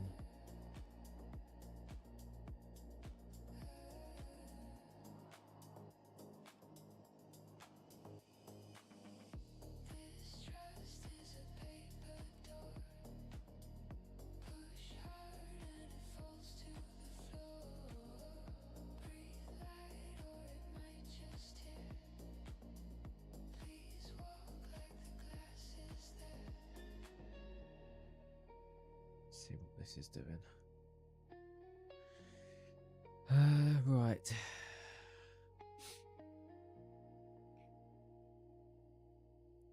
So it reckons the firewall is blocking it.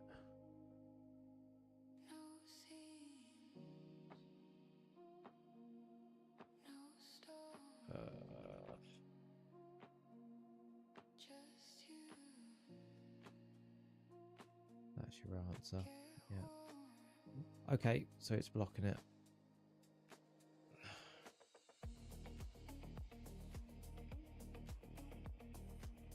Okay, I've added those ports to the firewall as they were missing.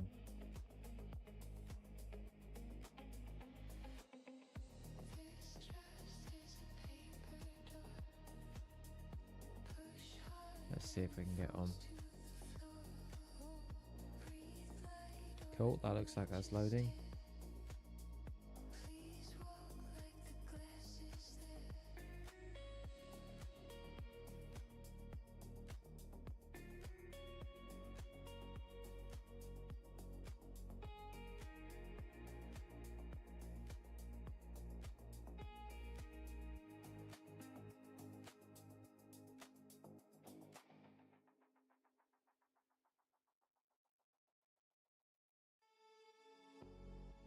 Type, perfect, hair.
Right, okay, perfect. That is a wrap then. I've got to run in. My little one's awake, but we've had a super productive day. I think the biggest call out for today that I want to call out is the fact that we have officially now set up the skill. That is just finalizing in the background as we finish up. We've made a couple of tweaks to the marketing site. That is getting much closer to going up. We've set up the GitHub organization. We have set up the new billing cycle. So that is now live, I believe. And that's it. So I think there's about 5 or 6 of you watching. Really appreciate you tuning in again. I am trying to grow the YouTube channel quite specifically. So if you would like to follow along on what's going on there, that is my primary place where I'm streaming moving forward. I'm going to drop the link in the chat. If you want to drop me a follow, subscribe, whatever it's called on there, I'd greatly appreciate it. And I am going to be back running this anyway, first thing on Monday morning. If I do go live over the weekend, it'll probably be on Twitch. I want to try and keep the YouTube as clean as possible just for the Fons content. So thanks again for everybody that's tuned in, and I hope you all have a great weekend. I'll speak to you on Monday.